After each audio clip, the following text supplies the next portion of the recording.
What is your beef? Why do you have such a problem with me?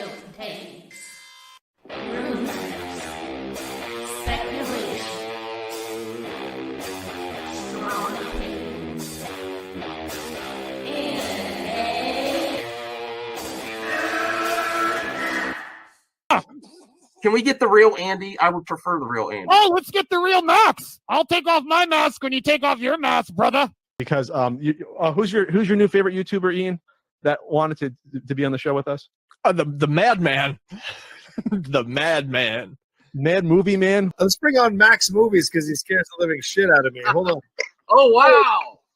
Mad Max says, I think you should apologize. Right? I'm sitting here in a goddamn torn down pool house. I don't even know the pool house is torn apart. Okay, it's torn apart because I'm remodeling on my $70 webcam. Okay, I'm no better than you. Movie Madness Entertainment.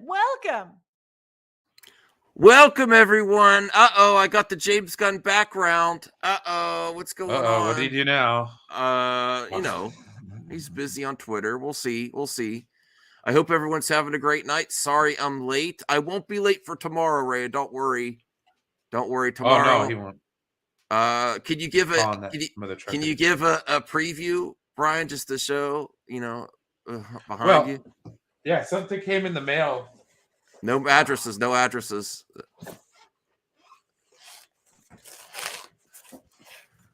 There it is, Ray. Look. He didn't open it. He promised me. Sealed. Yeah. Untampered with. So he's waiting like a good boy before Christmas. That's going to be tough. I'm off tomorrow. Oh, I can't have you. It's too good. No, content. We're good. It's too good for content. I can't have you open it early. I'm sorry. Oh, I know. Okay. I'm waiting. Hey, Voltaire. Yes, I was sleepy. It's been an awful week at work. Oh my God. Feel it. Please subscribe to Floral Under a Rock. Okay. Wish the weather would make up its damn mind. Absolutely, little perp, little movie raptor. We could use the company.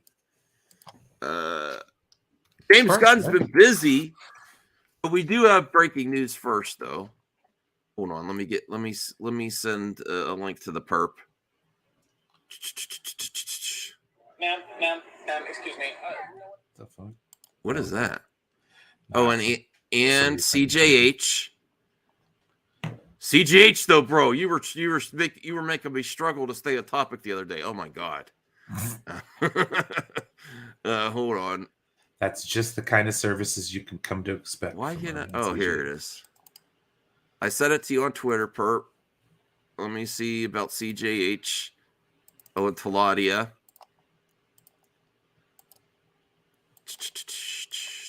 Okay, sending out the links. All right. So let's get to the breaking news first. It's about, remember to get those thumbs up, everyone. To get those, I'll change the background for now. I like this is one of my new favorite ones is Daredevil. Oh yeah, it has all the versions of Daredevil. Look at that. I cannot wait. All right. So I just saw this on Twitter.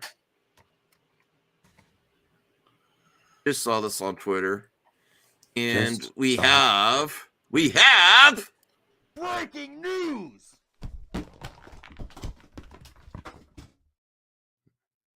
Almost gets old, but never gets old. News has broke, ladies and gents. So this is from the set.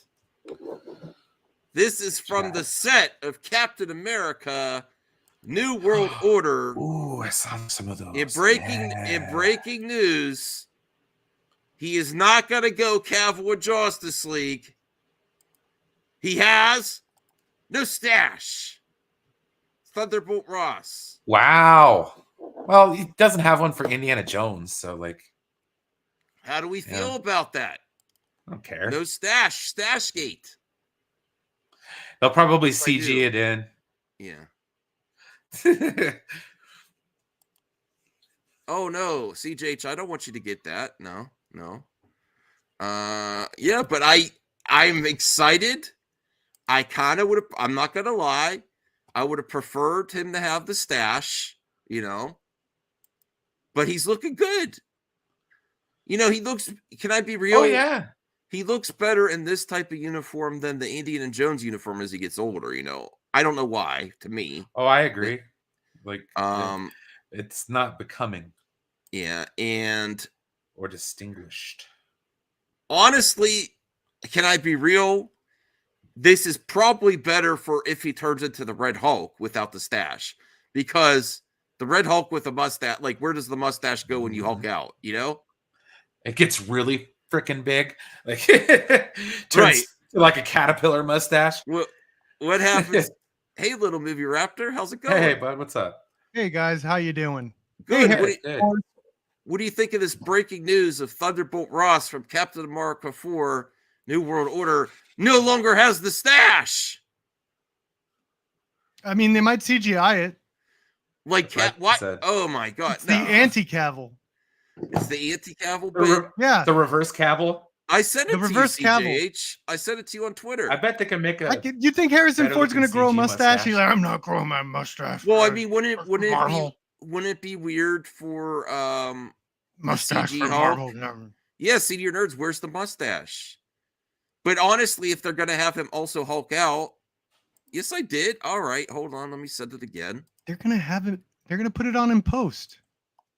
I don't think they are. Wait, this is a flashback scene. No. Oh, maybe they have that justify that being a different actor too. I forgot I'm talking to nerds. Yeah, okay. He doesn't have the mustache. I don't really care, but yeah, That's he what doesn't I have a mustache. said. Oh my gosh. I was like, this is so cool to see Harrison Ford back in action. Yeah. He doesn't have a mustache. What? What project is this for done? Yeah. This is like if Brian came back without any goatee or I'll go shave right now, bro. No.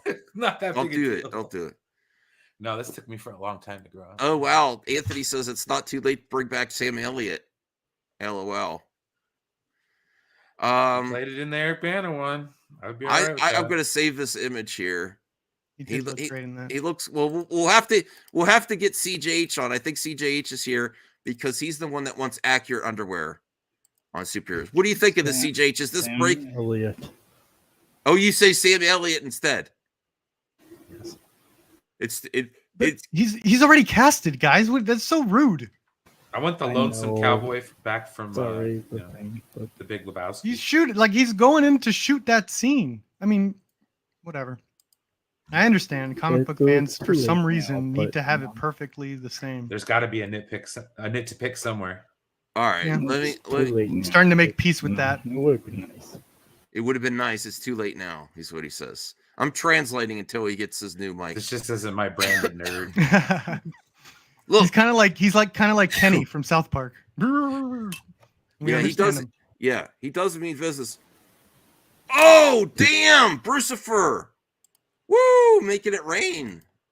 $49.99 for Brian's first game. Uh-oh. Now I got to get him a game too? Oh my God. All right. Well, one thing leads to another. No. Get him that beat. Brian's like ka-ching, ka-ching. All right. All from the comfort of my bedroom. No. Brucifer, we still got to cover the cost of the console. I just ordered it ahead of time. I got to see how good tomorrow goes. Hold up. I'm ashamed because Senior Nerd just brought up a great point. He could be on his way to makeup and they apply it. It could be a prosthetic. Like, what do you mean? No, that could be. That literally could be. This is what a whole fake happening. stash, guys. Do a fake Harrison They stash. do that. Weird They do with a that, stash. and it looks good. It looks good nowadays. No, you no, can't no. even tell. Yes. Yes, Brucifer, you're very generous. You're very generous. Thank you, Brucifer. Hell yeah, Brucifer. Bro, they had wigs. Like, have you seen like some of the crazy? What have you seen the Devil's Reject, the Rob Zombie movie? Those were like wigs. It's like crazy how good. I they are don't now. think he's on his way to makeup. Well, I think okay, I think at this stage you grow your stash. You don't do no, You're not gonna- for Marvel. No, absolutely you not. can hear Harrison Ford. Marvel, You're gonna put that go. fake No. stash on here. No. Yeah, no. When He I wouldn't was even in cut his hair for Star Wars. when I was in Indiana Jones, when I was the president, no. Yeah. Dude, this is Marvel. It's go, go, go, go, go. Yeah, it's Oh, like wow. the easiest thing. Lucifer's holding me hostage. He's literally on his way to a green screen afterwards. Look at this. I saw 2 things. One for this movie, and then another for possibly Daredevil. Okay. Well, yeah, bring it up. But look at Lucifer holding me hostage. I'll donate tomorrow if you go see Shazam 2. Oh, man. Shazam 2, bro. I mean, I'm not opposed to seeing it anymore Here because it's been so pathetic for the box office. It's just I don't know if I'm going to have time this weekend. Honestly, You feel sad for Zachary Levi deep down. It's a mercy watch. It is a mercy watch. Yes, or pity watch. A pity watch. Pity watch. That's good. Yes, I've done those. So I'm not opposed to that. It's just I don't know if I'm going to have time this weekend. I can see it. It's like when you watch your friend's video and you're like, "Yeah, it was great." I heard Shazam is good though. Yeah. I think you're in for a treat either way. Slates. I heard it's good. I enjoyed Shazam, so if everybody here hates it, I'll probably love it. So I'm good. Okay. Sure, Anthony, did you see John Wick 4 yet? No. Oh wow, Zeke. After your KC Wall stream earlier, is clear as day you're being fed info from Sil Nation. At least we know where you get your bread buttered. I would love some buttered bread. I love butter on bread. But honestly, there could be more context, Zeke. But that's not Sil Nation's not the person. Sil Nation's not my source that sent it to me, and I don't see how you defend that bad behavior. You know, I don't like bad behavior either way. You know, I don't like saying I got 14,000 followers on Twitter. Send this over to someone to be a jerk. No, I don't like that. That's like punching down on people. So, but moving on, getting back to the stash, the more important things. Getting down to the meat and potatoes of the matter. What's that, CPH? I'm sharing something right here. Okay, hold on. Character that's returning. I'm getting my bread buttered from the Sil Nation. Do you understand where this weird stuff online? If you took this in the real world, you'd get laughed out of line. If someone really tried to butter your bread in the real world, I would love it. I'd give them a tip. Right. Well, they do that at restaurants, and then they put it on your plate. Oh, I love buttered bread. Yeah. Right. Denny's little thing of jelly. You know. Yeah. Put it on your breakfast toast. Harrison Ford was on the news for landing his airplane on an airplane strip at airport, but Harrison Ford said, "I'm landing my helicopter." Hey, Jaylene. Okay, I'll watch it and review it. Yes, man. Pushy. They said I was. I don't want to say this. This is a joke. They said I'm the one that blackmails people. Oh no. Oh man. This is a bribe. Yeah, this is a bribe. Sorry, I Jesus misspoke. Christ, Max! You have to bring that up for no. You bring that up for a joke that didn't need it. Oh God, I'm sorry. Okay. All right, here we go. Here's CJH. Oh yeah, okay. Can you make it bigger? All right. Who's this? This is the Mind guy. Mind Man. Yeah, the leader. The leader. Mind Man. He hasn't been seen since 2008. The leader. Oh wow, they're bringing in everything for Hulk. Yeah, it's a loop, so they don't have to pay Universal. Yeah, it's a loophole. You just said it's a loop. Yeah, it's a loop. Yeah, they just call it Captain America, but it's actually a Hulk movie. Jeez, Max. Whoops. Yeah, bro. I make lots of mistakes here. Yeah. Is that Seth Green? No, that's not. Hey, why'd you take it? Hey, we gotta talk about it for an hour. It's Why'd you Tim bring it to Blake Nelson? That's how geek stuff works. CJH, you gotta dissect it. We might have missed something. Bring it back up. All right, let me do this in the meantime. That guy is an amazing character actor. Yeah. Okay, let's really look at this. All right. His hair's a little disheveled. Does he have gloves on? Oh, wait. Actually, I do notice something. Do you notice it? Hands are green. Or muddy. Yes. Is that mud, or is that like He's potential? turning It's not. into That's the not the type. leader. That's not. Is that the type of green you might do for green screen stuff? No, you remember No. 2008's The Incredible Hulk? He got Yeah. some of Hulk's blood Got in his him. head explode. Yeah. Yeah. It leaked in his brain and it became Mind Man, Mm-hmm. He's a He's- leader. the leaker. The Yeah. leader with the big head. Oh, this is exciting! I can't wait for Captain America 4. You should rewatch the Captain America trilogy. You should rewatch Falcon and the Winter Soldier, and you should rewatch Edward Norton's The Hulk to get ready for Captain America 4. Right? Yeah, why not? Oh yeah, Yeah.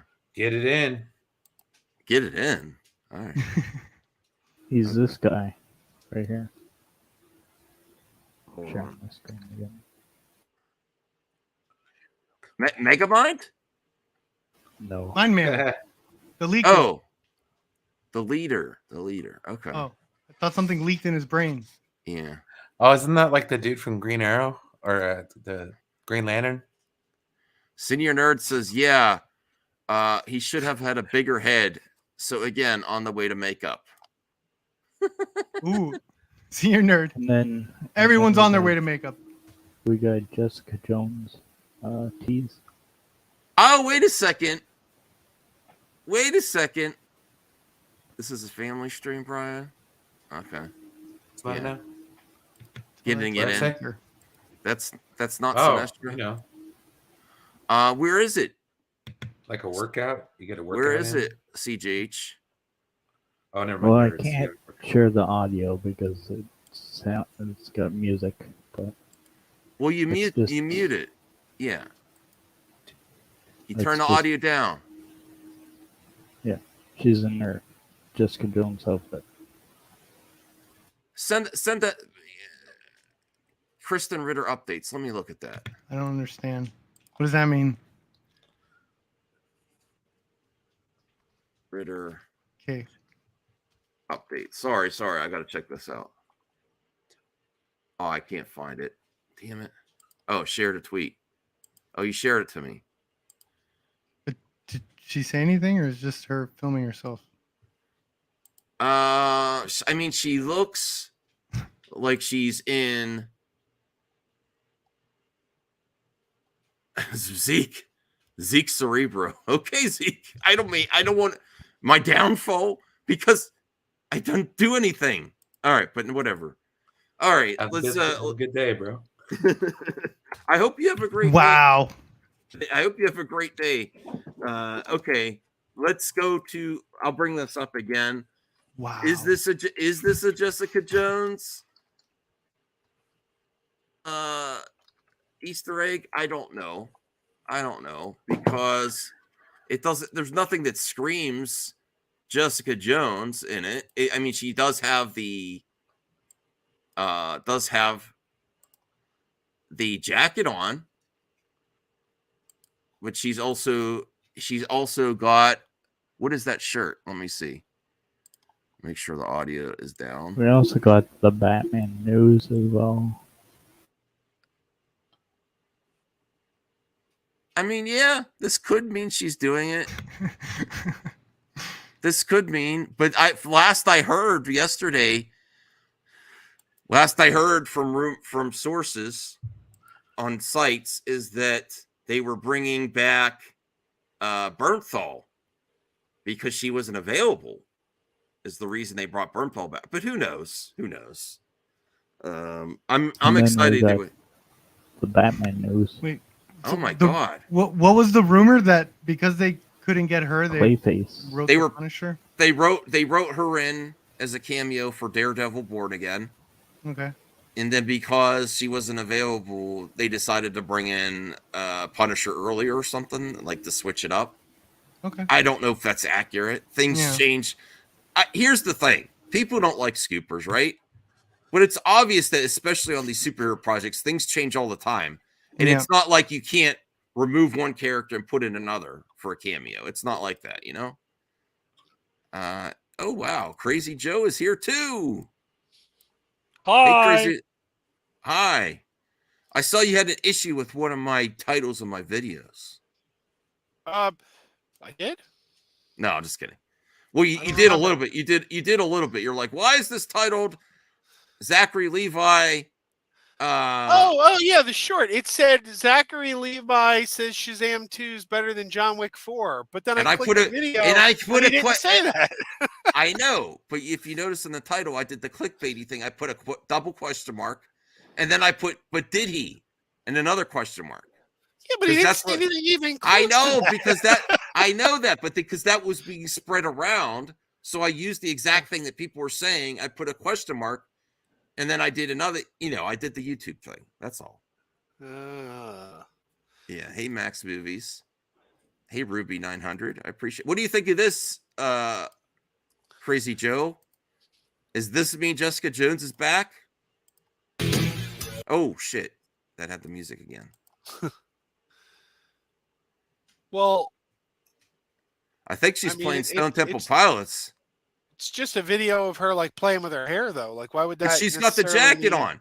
She's got the jacket on, and she's playing Stone Temple Pilots in the background. Okay. Well, if it is, I'm in. Yeah. Okay. I've never seen. And Jessica then I sent Jones, so I sent you another scoop. Oh my on Twitter. god! Another scoop. CJH is doing all the scooping work. Okay. All right, we still didn't even talk about Star Wars yet. How's everyone's day going? How are you doing, Perp?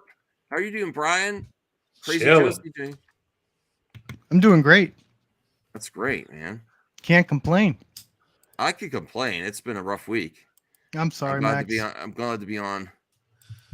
All right, man. You want me to cover all this stuff? This is all scoops. Scoops. Scoop Center. Oh wait, that's canceled. Scoops. MME Center.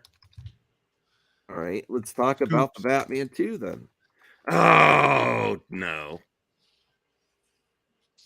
Well, if this is one of the villains, this is like at the bottom of my personal subjective list. But here we go. Let's bring this up. This is the home of the DCU. Additionally, Clayface could be a big part of the Batman Part 2. It's unknown if this will remain the case, as the story script is constantly changing. I just don't know how you do this character as more like a practical character.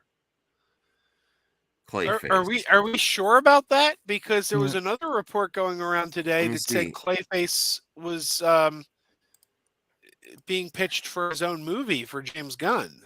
Yeah, by Mike Flanagan. Thank you. Yeah. Thank you, Anna. Thank you, Anna. Do you think maybe they do a realistic version of Clayface? Where he's like Just the guy that puts clay in his face?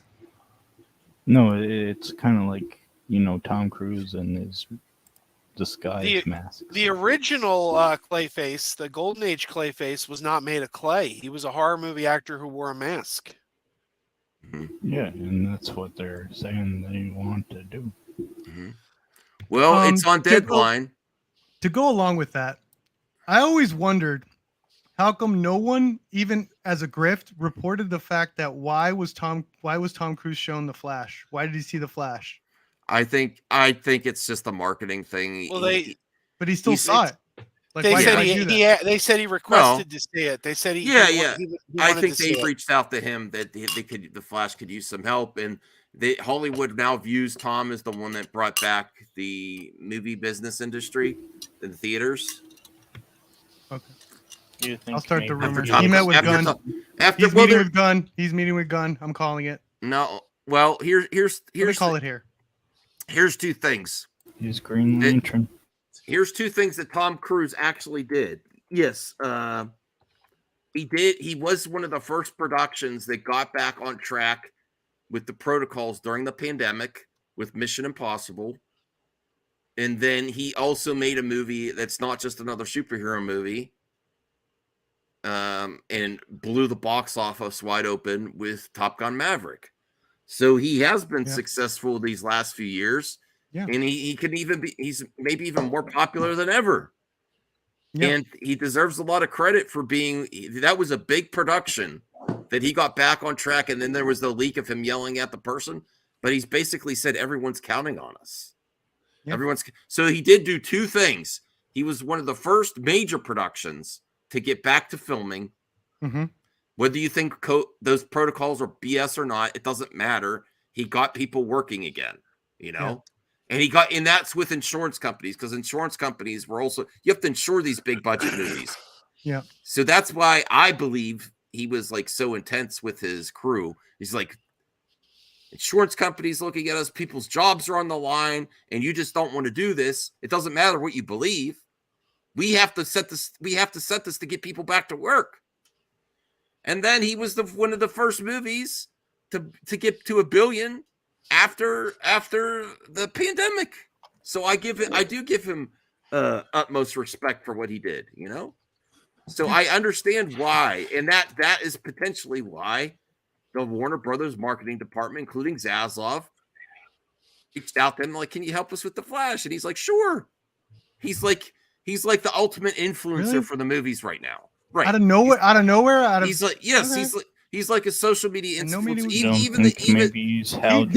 He was part of the Mummy, right? They were trying to, like, he wants to be part of like a big like universe thing like that. Even the verbiage, this is a movie we need right now, seems like it's like gone through PR. I mean, that might be what he thinks too. It's just so random. I think, well, this is how the industry works. You contact your people. We'll help us here. We'll help you here. You know. Well, when has that happened before? That the person wasn't involved with the production, like James Cameron. Yeah, we know. I've never seen that before. Like, when has that happened before? Yeah, that's the thing. The word is Warner Brothers had nothing to do with that. It was he went to Warner Brothers and said, "I'd like to see this movie." Are you and was blown away? Crazy Joe, are you naive not to think that the marketing departments are involved with this? Of course, he's happy to do it. Well, of course the marketing department's gonna put the word out. But you think it's completely organic that he just one day, I want to see The Flash. It had nothing to do with the marketing department. Well, why not? If I were, or he wants to be part of that kind of power, or he wants to hear out Gunn. He wants to hear what Gunn's doing. Easy paycheck for him. The sequel he wants to be in the Face Off. No one asked for, but everyone wants to see. I want to see that. I gotta tell you, that's one of my pet peeves right there. When people say nobody asked for, I hate when people say nobody asked for. They should never make movies because people asked for them. They should make movies because I disagree. Someone has a story to tell. I disagree with that. Yeah. You should make movies if people ask for them, but it's situational. At the same point, not every movie. It's the same point. Not every movie, right? But like Morbius 2, I'd like to see it happen too, but it might not make sense. I'm sort of in the center. Where it's like you could have your art house movies. No one asked for art house movies. They come out. Nobody asked for the original Star Wars. The original Star. Nobody knew to ask for that. You got to have ideas. Nobody asked for Guardians of the Galaxy. They were a D-list group of characters. But no, it's like if someone has an idea and a story to tell, that's the reason to make the movie, not because someone asked for it. Junkman once said, "There's no application to send in requests for your movies to Hollywood." All right, well, let's take a poll here. Let's go around the panel. Do you think that the Tom Cruise wanting to see The Flash and heavily saying this is the movie we need right now had nothing to do with the Warner Brothers marketing department? It was completely organic. And what does that mean, organic? Like he decided, I want to see it, and then I'm going to promote the hell out of it by giving this great quote for Flash. I don't think anybody. But okay, Max, when has that happened before? You never answered my question. Like, why would they pick Tom? Like, out of any day? I just gave you the reason. He's like the maker for movies right now. No, he's not. He doesn't even have a relationship with Warner Brothers, really. Yeah, what the hell? Movies through Paramount. He's seen as the savior of the movie industry, the theaters, the theater angle, not streaming. Why not him and Tom Holland together? No, it's just weird. Tom Holland saying I saw The Flash. Who is the person that greenlit in the marketing team? Let's just get Tom Cruise to say something nice on February or March, whenever he did that. Like, what the hell? It was right, but it was right when the trailer came out. You know? No, okay. It was after, wasn't it? You got to remember though, if you're Tom Cruise, you got the power that you can. You're a powerful figure in Hollywood. If you want to see a movie, You got the power. all you got to do is go and say, "Hey, I want to see this movie." They're going to screen it for Tom Cruise if he asks. Yeah, for it. absolutely. But I think it's not all. It's not. I believe Tom Cruise's words, but I suggest.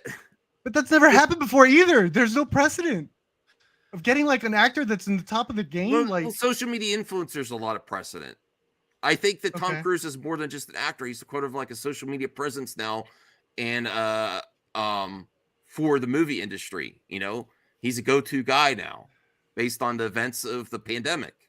You know, if someone at Warner Brothers orchestrated that for marketing, then my hat's off to them because it's the most out of the box marketing I've ever seen. And it's out of season. Like it's like a post-it note of the week, and that's it. You know, like it's I don't understand. Like, okay, I mean I'm open to the possibility that it's totally organic and it just happened, but I think the marketing department's involved in some way to promote the Flash, to ramp up excitement for the Flash. Just having another person say that this is an amazing movie. They're spending a lot of money. Not excited for the Flash. I am excited for the Flash now. Okay. Yeah. I think Tom Cruise. Okay, so he's filming these two Mission Impossibles together, right? Almost like a I think so. Almost like the last one, right? And he's just looking to hop on another franchise. He's going to hear out James Gunn saw the Flash, said, "Hey, the Flash is great. That's awesome. That's it." And there might be a possibility that Tom Cruise is involved in James Gunn's DC. I think they're meeting. I really do. He doesn't need the clout or the money. He wanted to see the movie. Just hear him out. And these meetings aren't a big deal. They just hear each other out, blah, blah. Yeah, maybe, maybe not. And they leave. That's it. Okay. Well, we'll agree to disagree. I mean, I'm not saying your guys are wrong. I'm just saying I believe that it is something involved with the marketing department too. He's kind of like a maker for the industry right now, an influencer beyond just being in the movies. You get the okay from Cruise. You're like, ooh, this is something. All right. Well, I will concede if that happens again. Okay. Yeah, if we see like Tom Cruise company, the Marvels is fantastic. That'll be someone. It's like they just drag him in anytime they want to pop up a movie. Kevin Hart loves Scream 6. Well, there is a precedent with social media influencers to do this kind of stuff where someone that's extremely popular on the internet and they're like, oh, this is a really good thing. That happens all the time. It's just That's why I'm promoting Shazam. It doesn't happen as much with actors, but I feel like Tom Cruise is more than that. Let me see. Oh, that's good. Strange Marvel series says Tom Cruise is getting something up on Flash. Flash is already dead. I don't think it's dead, but what was his character in Tropic Thunder? Les Grossman. Is he going to get his own movie? More Grossman. Am I right? Or did they cancel that? He's been pushing for it. I don't know. Is that who? Yeah, he has been pushing for it.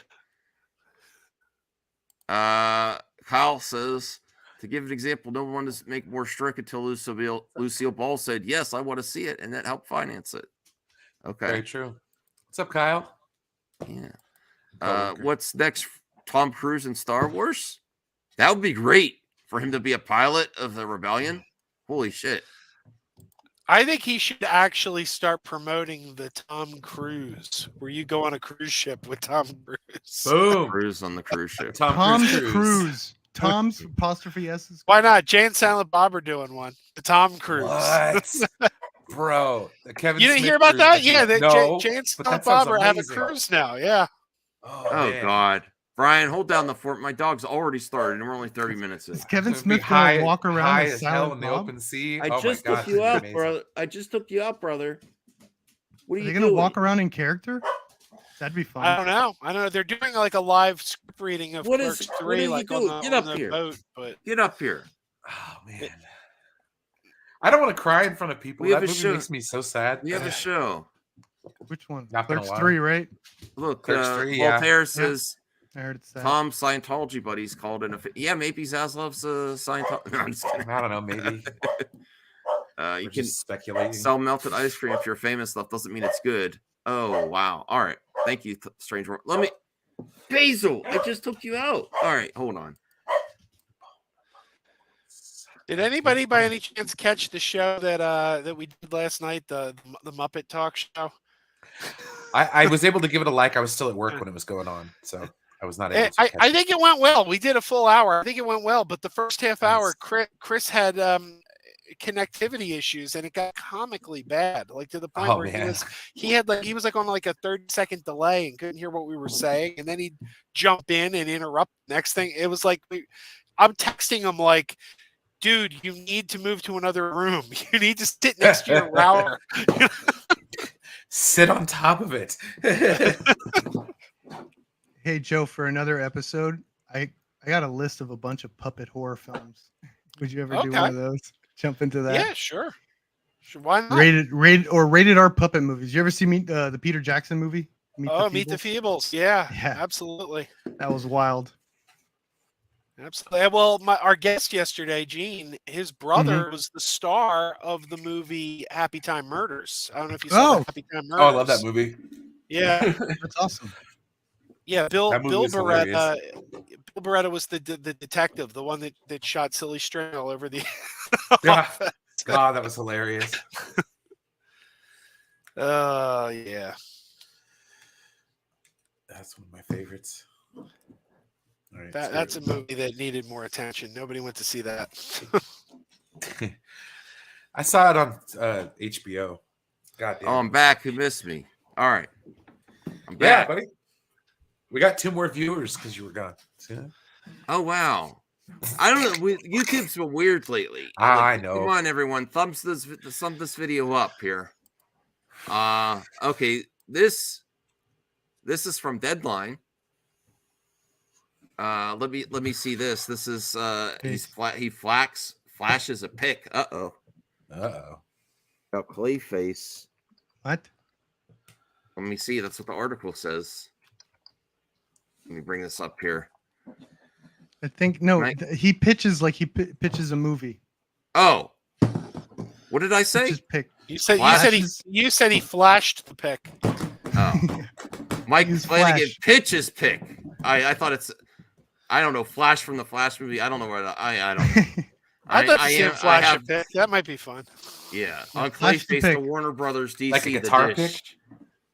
Dr. Sleep filmmaker Mike Flanagan. Dr. Sleep is pretty good. Man, this guy is amazing. I love all his stuff. I think he's on quite a run right now, actually. I haven't liked all his stuff. Like I didn't like the second Haunting show, Haunting of the Bly. Yeah, I didn't. I dug it. I like the others. Yeah. Well, he has pitched a feature version of Clayface over at Star Studios. Several sources tell Deadline. However, no word on greenlight yet. Oh, it's his own project. Okay. And I apologize. Did I say Strange Marvel Theory says I'm back for $5? Thank you, Strange Marvel Theories. I don't know if I highlighted that one yet. Okay, so he's actually pitching its own project. This isn't with the Batman. Yeah.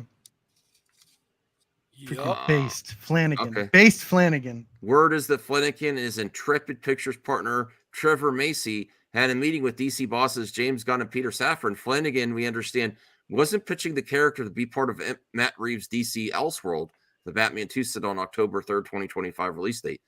That said, other sources are telling us the scripts are constantly changing and that Clayface is a big addition to Matt Reeves' The Batman 2. Let's wait until the dust settles here and something moves forward. It remains to be seen whether Clayface is a connection between the Batman 2 Elseworld and Gunn and Safran's feature and series Sprawling DC Gods and Monsters Chapter 1. Okay. So this may be a bit more like more like comic booky Clayface than the Matt Reeves one too, because if that's what he was pitching, but then they said that they might even be using Clayface and Matt Reeves. I don't know. A Clayface picture, it worked for Joker, and there are certain villains that I think it could work for, but I don't. Do you see that for Clayface? Yep. I know it would never happen, but if they cast Alan Tudyk, because Alan Tudyk plays Clayface on the Harley Quinn show, if they got Alan Tudyk, I would be ecstatic. Well, I mean, Clayface like a horror movie perp? Is that what you're thinking? Exactly. Exactly. That's Because what he he would also do. does- And what's beautiful about Mike Flanagan's is that this guy, his horror movies have so much heart. They have so much heart, and they have great character moments. And yeah, he's definitely part of that new wave of the so-called quote unquote elevated horror. So I would have definitely loved to see this guy's take on Clayface. If you're going to do Clayface as a horror movie, I would say the Clayface to use is Clayface 3, the one who would melt people with his touch. Like that's like if you're doing a horror movie, I think that's the creepiest version of Clayface. Mm-hmm. Yeah, it says right there. He says it. Yeah. This is another. I've been one. So James Gunn also has horror movie connections, right?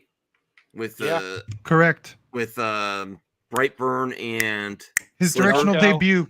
His directional debut Slither. was Slither. Yes. So him tapping talent from the horror community is a good angle, especially since they know how to get things done on a better budget. I think Hollywood in general, that is sort of the go-to. If you look at all the greats from Spielberg to Cameron, like they all start off doing like horror films. It's because there's an extra technical level to the lighting. There's an extra technical level to the makeup.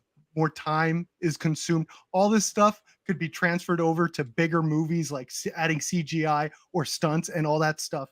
That level of time sort of could almost translate, So that's why a lot of Hollywood, when they're looking at directors for bigger movies, they look at the horror field specifically. It's really awesome. Mm-hmm. All the best superhero movies were directed by horror directors too. From Donner to Sam Raimi to James Wan. What's his name? What horror movies did Donner do? He did The Omen. The Omen. I didn't know that. Okay. All right. Spielberg did Jaws. So if James Gunn taps into this community, I think that's a great part of things he could do for his version of the DC studios and the slate. I just think all this is a way off. I don't know. But I said I will take the L if he starts hiring directors and they start getting the green light along with this filming of Superman Legacy. I will take that L, and I'll happily take that L. I think this is a good thing. It just seems like this specific project is like a pitch, though, and not of what James Gunn was planning. But I'm happy he's meeting with Mike Flanagan, though. He's taking pitches. He's taking pitches from everyone. That's awesome. It also says standalone, so it sounds like he's pitching it as an Elseworlds. Yeah.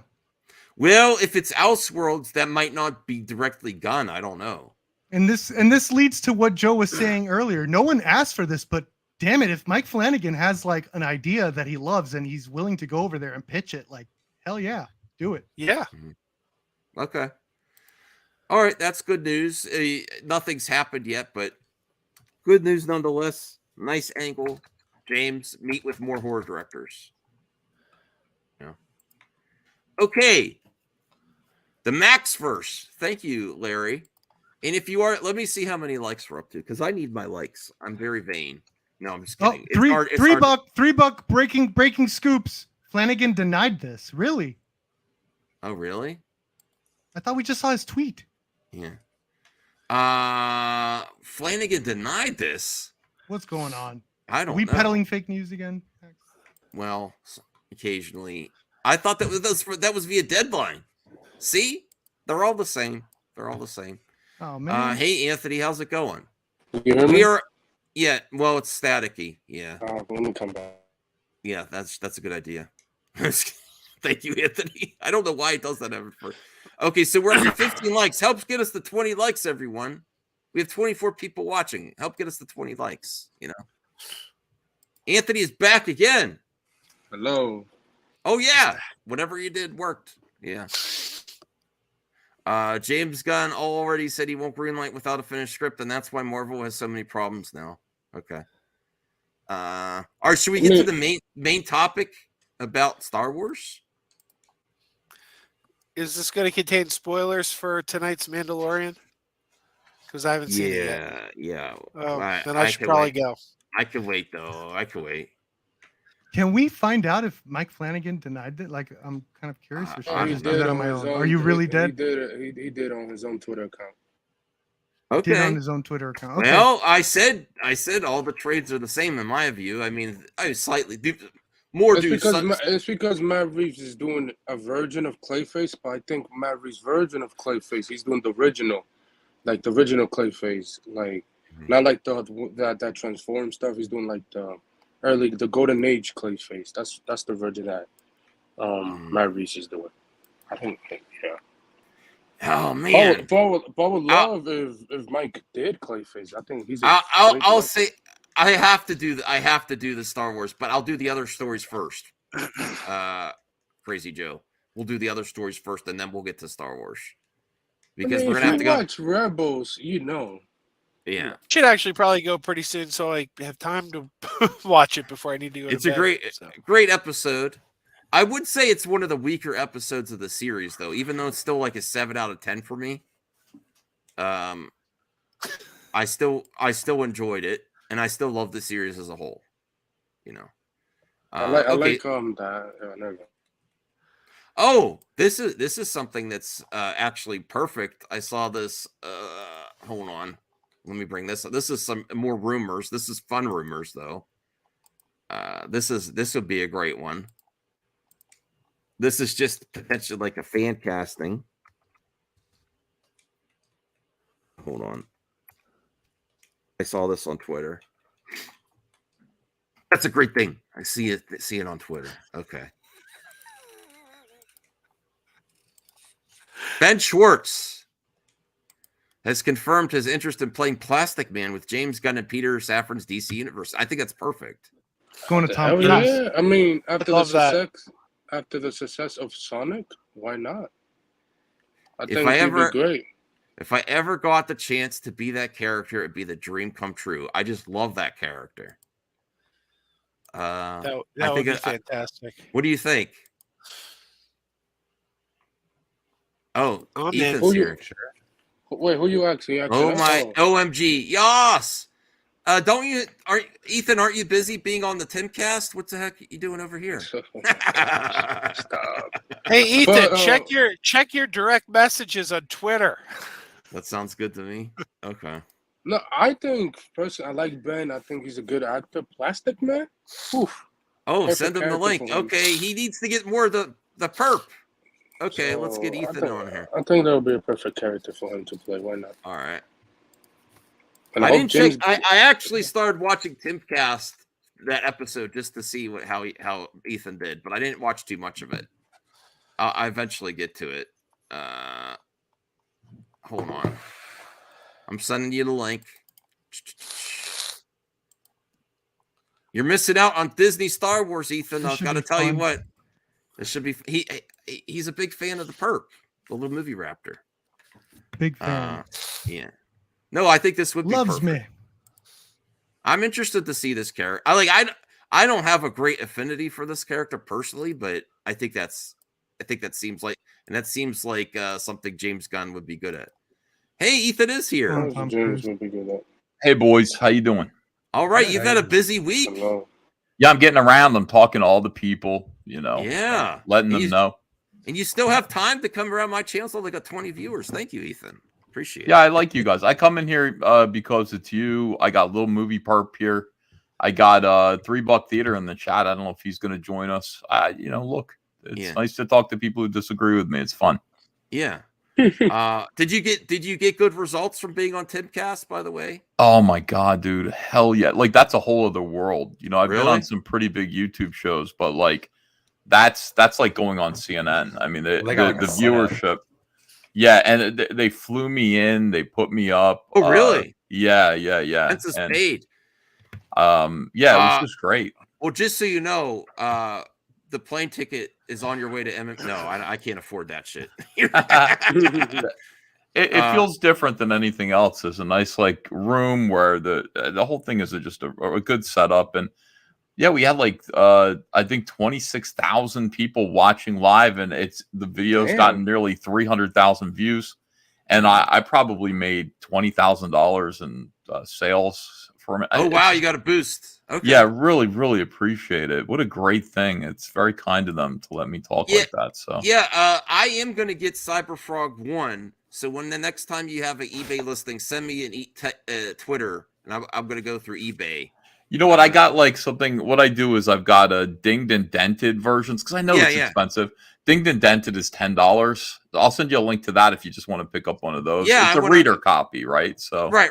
I want to read it and review it, and then I'm gonna send some comics Brian's way. He's also gonna review it with me. I would like to read it. Yeah. Send me. All right, let me do that now. The Twitter DM, and I'll check out through eBay. Yeah.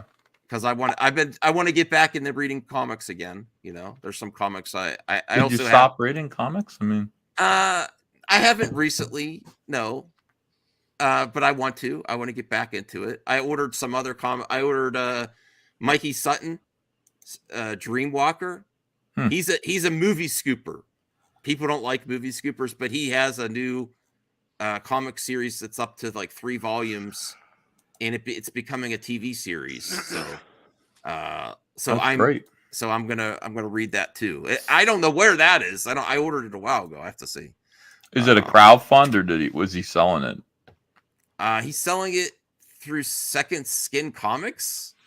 I don't know what it is at all. Yeah. But let me see. But you like this idea though, Ben Schwartz? Yeah, well, because he looks like Plastic Man's an Irish gangster, so you want to. I hated when people thought he was like the Mask. He's not. Like he's supposed to be a dude who's duplicitous. He's an Irish thug who got sold out by his fellow gangsters. They murdered him, left him for dead, and then he was brought back to health. The same acid that I think runs through Gotham City got into his bullet wounds, which gave him his plastic powers. And I love the idea that he was raised by he was healed, brought back to health by a Catholic, like a monk of some kind of in a monastery, and so he has this sort of apparent change of heart, like I'm going to become a hero with my powers, But it's like, is he doing that really, or did he adopt another identity to get revenge on the thugs that tried to kill him, his friends, while he's right? Like, because Eel O'Brien is still his alter ego. He's still a criminal, So I like the idea that when you say Plastic Man, the duplicity of it, like this kid could be, if you were a gangster and they tried to kill you, and you had a second chance like that and were given superpowers, like you could use your superpowers to pretend to be a good guy while basically getting revenge on all of your friends and rising up in the underworld. He's got the best of both worlds, selling out his friends to the FBI.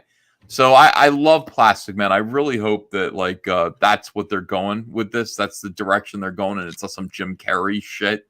Take it seriously. Make it like a gangster movie. And maybe make it take place in Gotham City too. Okay. Maybe have Batman as a cameo for like 10 minutes. I'd love that. Yeah. I mean, honestly, I care about Plastic Man. For like a lot. He's my favorite. He's one of my favorite superheroes. I wanted to work on the book. Yeah. Wow. Yeah. And last week ago, what was it? 2 weeks ago? And this is Gunn say he pitched Warner Brothers a Plastic Man back in the 2000s to say no. Oh, okay. Well, yeah, back then he didn't get the $1 billion box office. Now he's a different man. That's true. Yeah. I remember back in the 80s, for years, there were rumors that Pee Wee Herman was going to play Plastic Man in a movie. That was like a consistent rumor back then. They just have the wrong idea about who he is. I mean, go back and read those Jack Cole comics. Little movie perp, you like Plastic Man? No, I never read them. I'm interested. Cool, I like the gangster angle. That sounds cool. I've heard quite a few people that like comics. They really give props to Plastic Man. He's a cult favorite character. Like there's a following for him, and I'm like, okay, I'm open to it. I got to research it, but this also feels like it's in James Gunn's wheelhouse. Like this type of character, he could really help get along. In my opinion, yeah. I think the Wachowskis were interested in this character as well. Just don't make it too silly. That would be my thing. I don't want to see it be like. I don't want to see him be a jackass. Really, I'd love to see him be like play it straight. But I would have done that. DC Comics was holding this character for me for like a decade. We're holding Plastic Man for Ethan. We like his pitch, but every time I wanted to do it, they'd be like, "Do you want to do Batman instead?" I'd be like. Yeah, I do. All right, I'll do Batman. So I never got around to it, and it sucks. Now I'll never get to do it, but that's just life. Yeah. Well, I'm open to the character. I'm gonna probably watch some videos on Plastic Man now. Watch stuff about Jack Cole. There's a book that Art Spiegelman did, I believe. It's called what is it called? Jack Cole some. Anyway, there's a Jack Cole biography that he wrote that is fascinating. The creator of Plastic Man. Poor guy. I mean, like he wanted to work in comic strips. He's a super genius, a really funny guy, a Christian who kind of, I guess, lost his way. He ended up working for Playboy magazine with Hugh Hefner in the early 50s and mysteriously committed suicide and left a very strange suicide note behind saying, "You're a good boy, Hef. I don't blame you." You know, and I only a couple of people know why Jack Cole died, why he killed himself. I had a chance, like I met Will Eisner, and we're having drinks, and I was too afraid to ask him because Will Eisner was one person who knows. And then I also heard Stan Lee knew, and that's one of the questions I asked Stan. I said, "Do you know why Jack Cole killed himself? Like, what was wrong?" And Stan said, "I don't know. He wouldn't tell me, so fuck." And now he's gone too. So yeah. Strange Moral Theories, $5. Well, plastic is duplicitous itself. Thank you, Strange Moral Theories.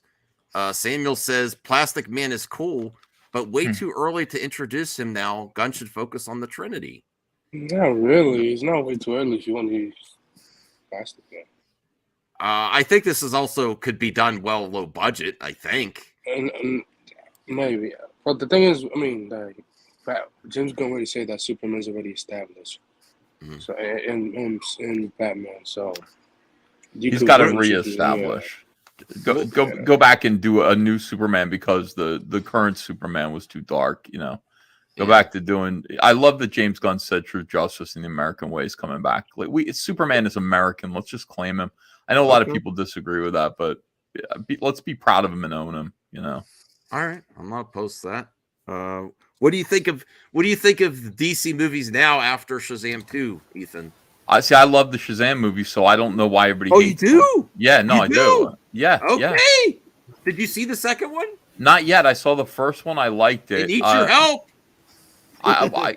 Oh, you mean like going for Ethan? Who would you cast for Green Lantern?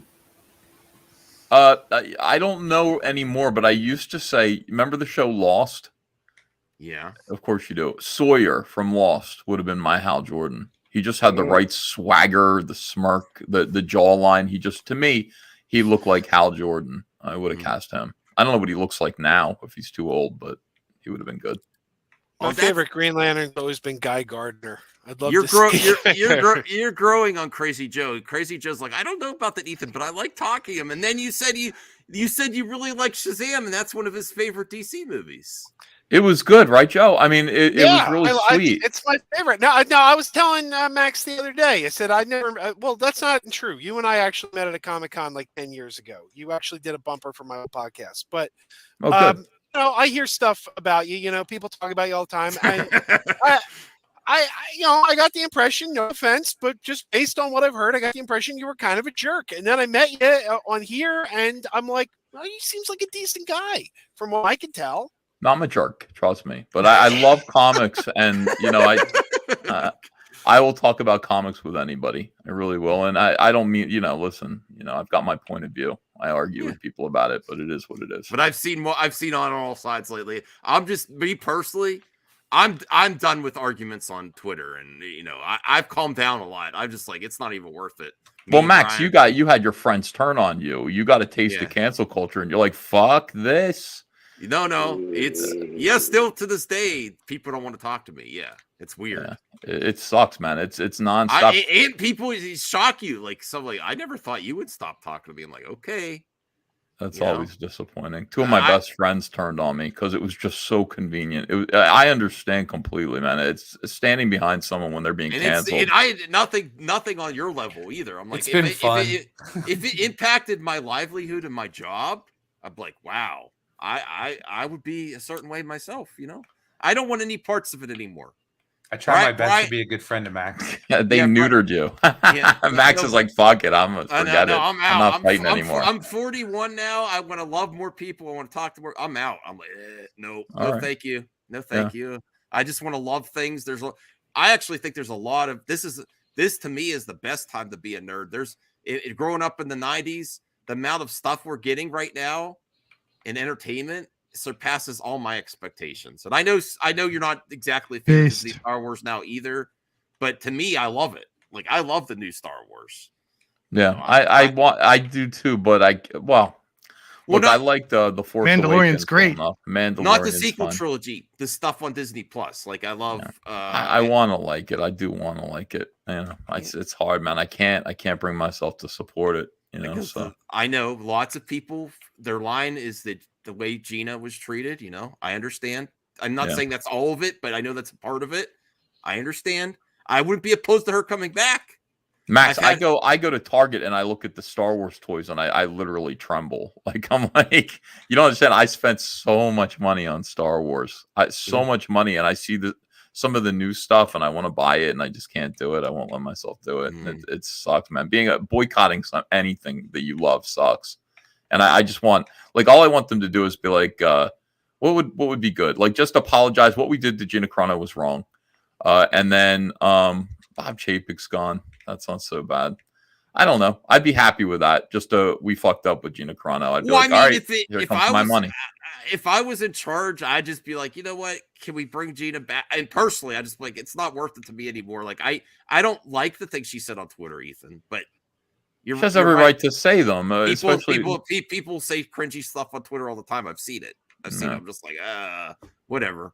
I'm here for them. I'm supporting Warner Brothers still.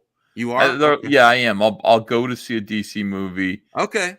I'll of course they've got HBO, Sopranos. I'm not it'd take a lot for me to boycott Warner Brothers, but Disney, man. And here's the thing, my little daughter who's 7 and has autism has just she is fully into Disney. And I got to deal with that because she wants to go to Disney World and I'm like, fuck. That's a very come on, that you'll never get that time back as her being a little girl and take her to Disney World, though. I understand. She didn't cancel Gina. I know. That's like a cheat day. Like when someone's losing weight, it's a cheat day. Is that a cheat day? I'm allowed to take my 7-year-old. Yeah, to Disney World. I just took my 7-year-old to Disney earlier this month. You'll never get that time back, man. It's magical. Look, I'm considering it. Yeah, we're into Harry Potter. Please, because that would be a beautiful thing. You don't still have to support Disney every day. You still stand by your. The look in my daughter's eyes. She's 7 too. The look in her eyes when Ariel walked over and said hello to her. It was absolutely. Yeah, I want I've never seen her light up like that. I'll give you an out. Ethan. It's not your decision. It's not your decision. Here comes a Nerdettes newsstand video. EVS hypocrite patronizes Disney. Caught at Disney. I like Nerdette too. Nerdette's a friend. I know you guys don't like. I love Nerdette. Yeah. Okay. Oh, you love her. Okay. Yeah. Good. But here's an out, Ethan. All you have to say is it wasn't my decision. She decided. You say, would you rather go here or Universal Studios? Give her the option. See what she picks. Oh, poor kid. All right, we'll see what happens. Give it to her. Well, it's my daughter wanted to do it, so there you go. That's your out, and then you won't be. It was her decision, right? Yeah. None of this is easy, man. I don't, I wish everything were better. But let me see what else I had here. Well, a lot of this is for the Star Wars, the new series, The Mandalorian. Let's see. Bring it up. Well, Crazy Joe, are you okay with this? It's a small spoiler. Well, on a scale of 1 to 10, how spoiler are we talking? I was excited. Do it. Okay. I already had one thing spoiled. All right, spoilers for this last. But honestly, though, people aren't watching it enough for various reasons. A lot of people have different reasons. If you like Rebels. Oh my God! There was a character. Oh, I already had this spoiled. Okay. Oh, you already had this spoiled. Yeah. Okay.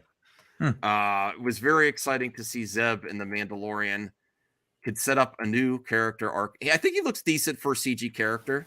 No, that's practical. They used the CG from the Jedi Fallen Order series. Because I think that's practical. that I don't believe species. that's not. Yeah, Matt Jarbo says, Ethan, no one was canceled without their own actions doing them in. Just an FYI.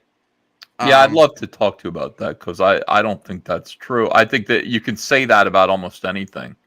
You know, it's like, what do you mean their own actions doing them in? They did something that upset people that, usually for political reasons, that caused a mob to descend upon them and force their unemployment.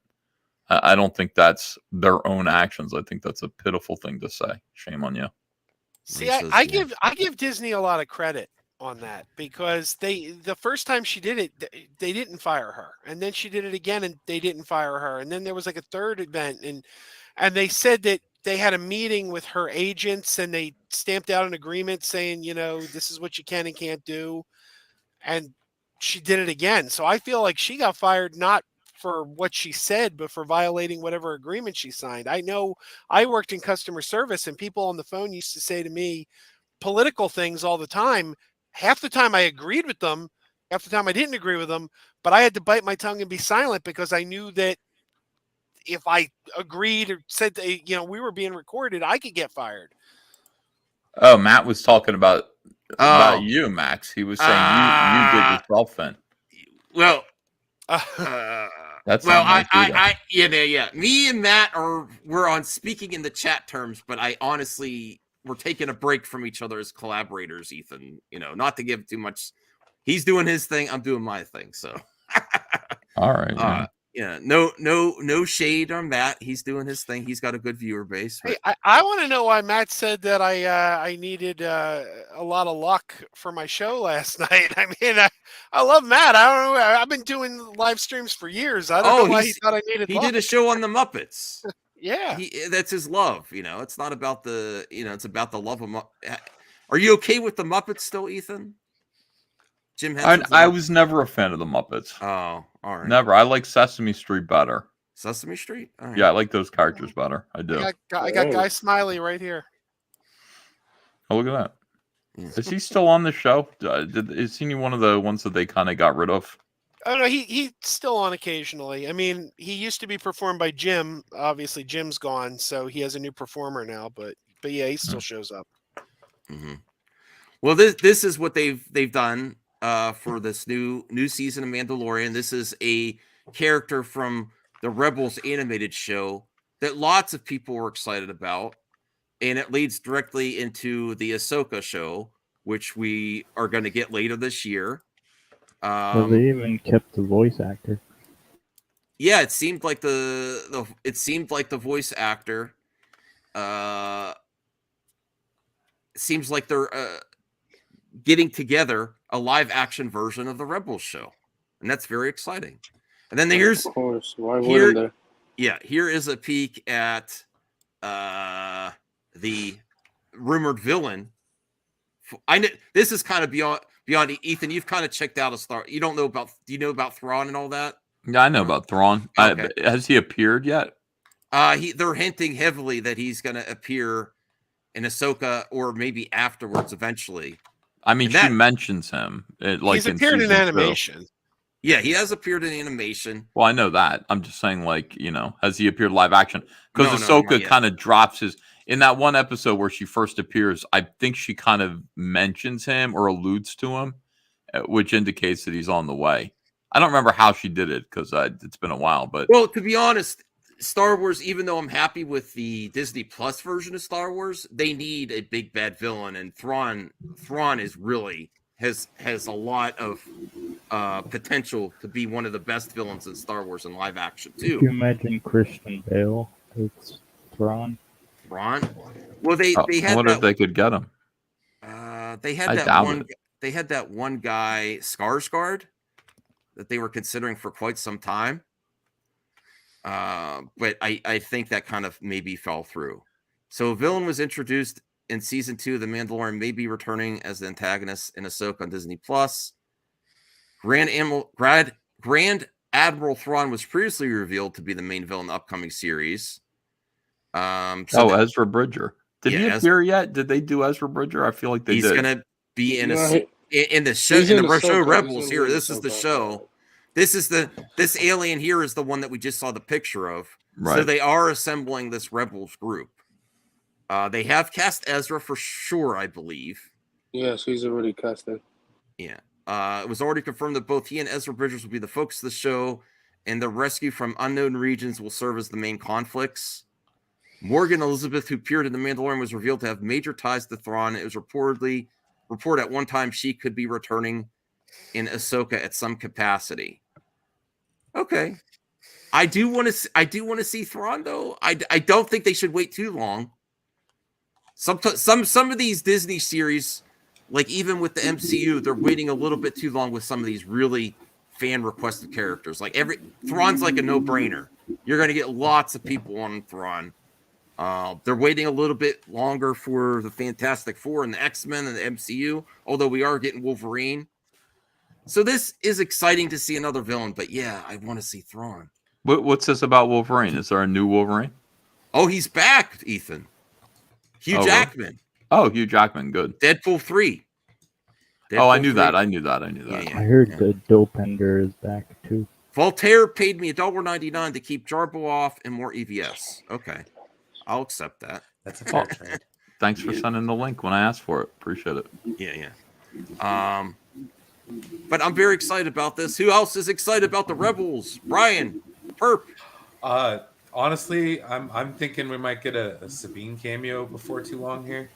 Not even on the Ahsoka series, on Mandalorian. So yeah, no, I'm really looking forward to this. Rebels is one of my favorite of the animated shows that they put out. Yeah, I think we will get these big guys. CJ, your mic So is what, messing up. CJ? Your mic is barely hear you, bro. Okay. What is this?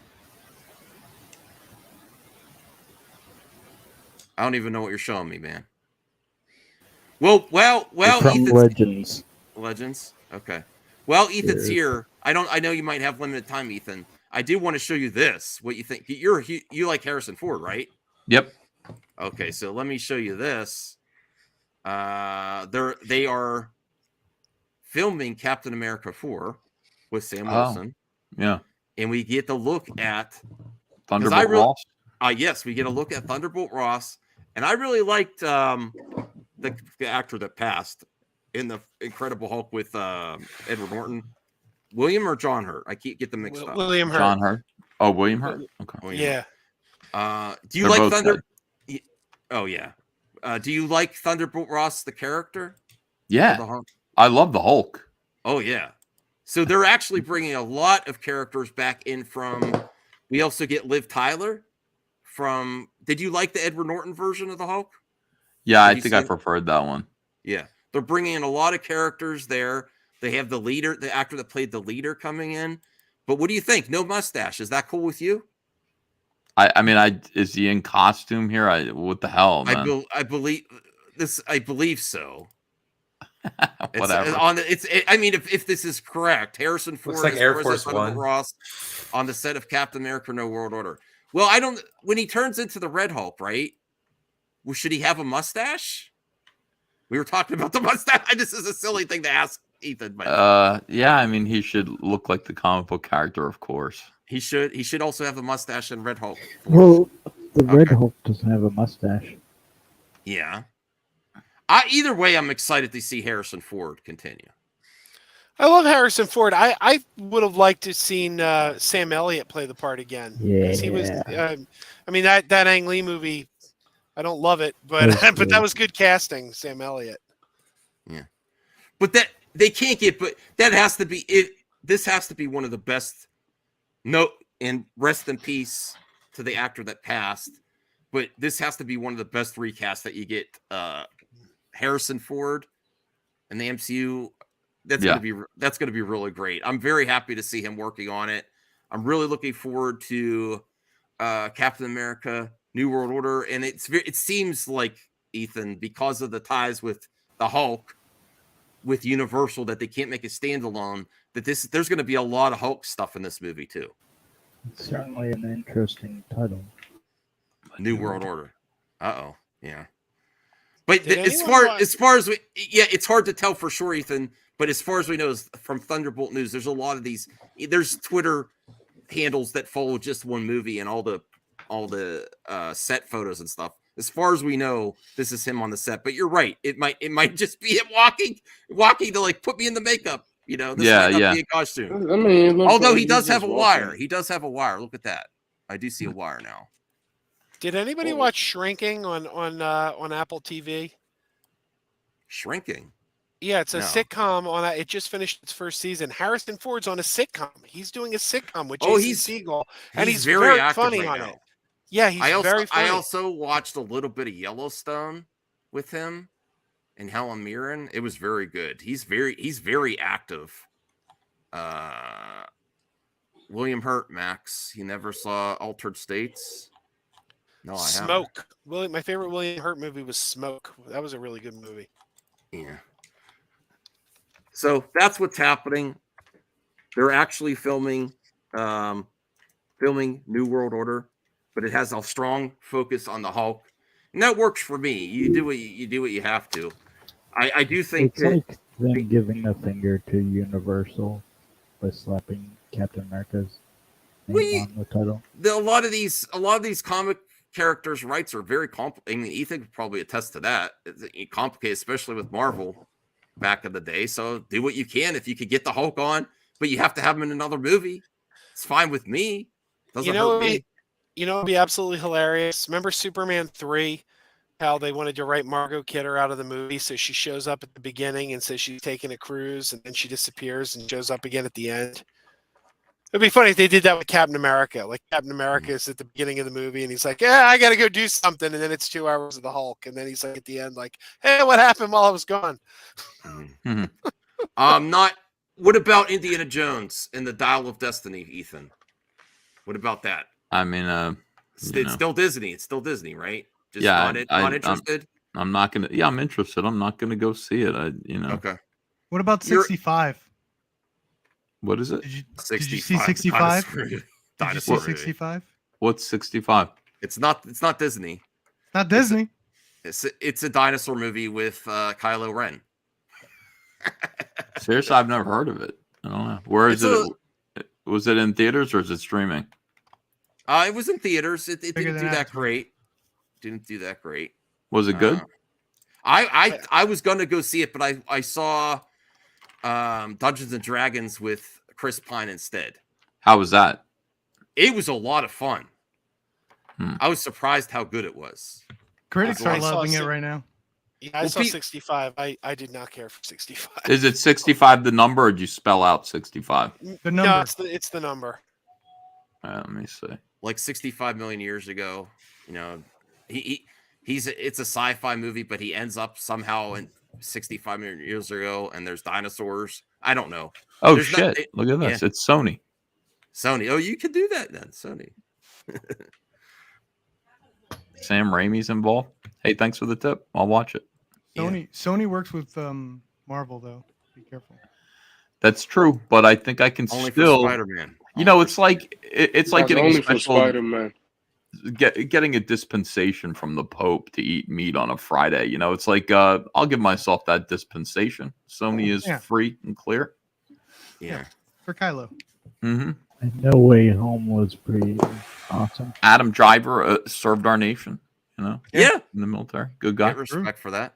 I'm an Adam Driver fan. Like, my problem with the sequel trilogy wasn't the characters. I think the actors there and the characters had a lot of possibilities. I just think that they kind of fumbled on the execution. That's my. We got some breaking news from Deadpool 3. Deadpool 3 breaking news. Oh, come on! It's from 8 hours ago. CJH. I mean, that's a no-brainer that they're coming back. I think they were. Did you like Deadpool, Ethan? Like the Deadpool movies? I just rewatched the second one. Is very good. Gina is in the first one. Yeah, I don't remember watching it. I don't think I did watch it. Okay, and that was before my boycott, but I don't think I watched it. They're not. Well, the first ones aren't Disney, so they're Sony, right? Yeah. They're Fox before they got bought up. I think they're very fun. I rewatched the second one recently. Very good. I'm actually this comes in. They say the Hydra Bob might be in the sequel. Okay. This next, I only have a few more topics. I was kind of light on the topics today, so thank you, Ethan, for helping me fill on a slow night. There's not a lot of news out there, but do you think the MCU is Disney? Do you think they're waiting too long for potentially some of these characters to bring them in, like Fantastic Four and X-Men?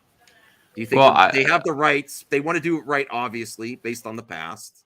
Yeah. It seems to me that like at this point, they're down to like their fifth stringers. So the idea that they could launch some A-list movies like Fantastic Four, A-list properties, Stan Lee properties like Fantastic Four and X-Men, now would be a great time to do that. I think it would really be a shot of adrenaline in the arm of the MCU to be able to do that, as long as they do it right. And please, for God's sake, just do the Fantastic Four literally. Oh yes. Yeah, enough of the you've done. They did two versions of the movie that they're just off. Here's a question. Would you rather a TV show or a movie for Fantastic Four? I mean, I wouldn't be too expensive. Well, I mean, Mandalorian's what? How much per episode? Quite a bit, They're making money. I wouldn't mind either way. I don't care. Fantastic Four would be great. Just please do an honest and faithful representation of what's in that comic book, and then I will I'm not going to watch it, but I'll be like, I won't be miserable. That's all. I love the Fantastic Four. I collect the comics. It was really the first Marvel series, both of them, Fantastic Four and X-Men, first Marvel series that I had to have every single month when I was a teenager. So I think at this point, because of the bad perception of the previous movies, that they should do a movie ahead of the series. Like, it deserves, this is an epic event to get the Fantastic Four into the MCU. You are getting them, 2024 and on Valentine's Day. Yeah. Well, I'm just saying. Someone asked, CJH asked if it should be a series or a movie. That's my answer. Is it's been enough that that they should just do it. I do want the context to be good and the execution to be good, but I agree at this point. Sales are not. It's not like they're not in danger of not making Marvel movies right now, but they do have to bring the quality up, and I think this would help bringing in these characters. They're already doing it with Deadpool. I think it's time. Keep it light, keep it funny. Big cosmic villains, and then like celebrity superhero culture. I mean, it should really be a layup. And ideally, I wish it took place in the 1960s during like the Camelot era. That would be my preference. But if it's got to take place now in current day, there's certainly a lot of like analogous situations in the media where almost like the Kardashians being like followed around everywhere. That should be what the Fantastic Four movie is, like the world's most famous superhero family, Baxter Building. I please just get it on film and stop fucking around. Thank you. Right. They should I don't know if I should even bring this up. And get Thing right. Make him look like the Thing. Why can't they do that? Why can't they make the Thing look like Jack Kirby's Thing? Why is it like that? That drives me insane. Just please make his face look right with the bridge of the eyebrow and the little tiny nose, and just get it right. Jesus Christ. Those that sending super chats, I'll get to them after this topic. Go ahead, Crazy Joe. Just gonna ask you, Ethan, were you friends with Mike Wieringa? I might be pronouncing his name wrong. Mike Wieringa? Wieringa. Yeah, I knew him. I knew Mike, yeah. I really liked his work on Fantastic Four. I thought, I don't know, I really liked He was a hell of a guy. What a great guy. And he was always in pain. I was shocked when he died. I was just absolutely shocked, but he was always complaining about pain. So I'd see him at conventions, of course, and he would take his commissions back to his hotel room. He didn't do a lot of after con partying with us, but he would draw. Check this out. He would lie on his back on his hotel room floor, and he would hold his pad up, and he would draw kind of on his back, laying on his back. He would get his commissions done for people. Just an extraordinary guy. What a loss for comics. I miss him. I don't know if I should mention this because I don't want to throw Jonathan Majors under the bus, but MCU is also dealing with that right now, and he was supposed to be one of the next big, because you mentioned the big bads. I would say that about John. Disney already listen. Disney already has their lawyers in Marvel, so they're already probably know what they're gonna do. We don't know yet. So whether he gets recast or not, that's up to Disney. It seems like there's like MCU so far hasn't had to deal with this type of situation, but it becomes more and more prevalent with these big universe. Did you hear about that, Ethan? Yeah, we laughed about it. Replace him with Mike Tyson or Chris Brown. Oh no! Oh, I disavow. Horrible joke. Yeah, no, I mean, I don't know. I don't want to throw him under the bus though. I want to be consistent with cancel culture. I don't want to throw him under the bus, and it just dude, if he's beating women, fuck him. I mean, if it allegedly, if he is, exactly, guys, throw him in jail. If it's true, yes, I agree. Well, is Kane a major threat in the comics? Yes. Or is he more of a pest? Kang is like fucking a cosmic threat. Like he's fucking time traveler, badass. No. Yeah, but I just don't. I want to be consistent. I don't want to throw him under the bus, just like anybody. Like you hear a lot of things, and then you have a line. I told everyone, if someone says something about you, there's going to be a line of people saying, "Yeah, have you heard? He was an asshole to me too, or she was an asshole to me too." There's going to be those people. There's already those people like directors saying, "Yeah, he's horrible." I don't like doing it. It sounds bad. Allegedly, I hope it gets sorted out, and I don't want him to be guilty. Like people on the internet want people to be guilty. So I don't want. He's a great actor, Jonathan Majors. Ooh, replace him with Will Smith.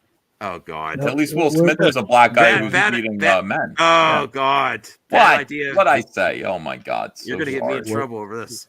What about John Boyega? John Boyega. Oh, there you go. John Boyega is too friendly. He's got a friendly face. I don't want to see him play a villain. I'd like to see him play more hero. It would be. I mean, if he wants to take the role, sure. Mm-hmm. Can you see John Boyega being like evil? No. I don't know. Wasn't he in Majors doesn't look that Rim? evil either. Yeah, but I don't know him, so it's like he's got an. Boyega, did you ever see check out Attack the Block? Pretty mean in that one. Oh, that's true. I remember that. Well, that's a big monkey wrench into their plans, though, because he was going to be heavily featured in the next phase. That's all I'm saying. And we have to be consistent, though. If he's guilty of something, he can't be king. But I don't want to just. He's got a bad boy, like a whole bad boy image now.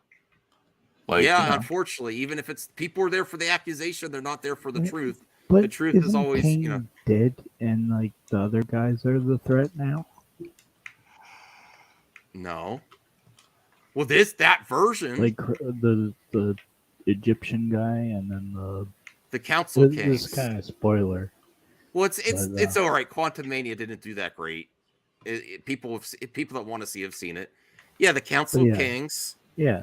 And it's not necessarily 100% that king is gone either, though. Marvel, whatever the hell his name is.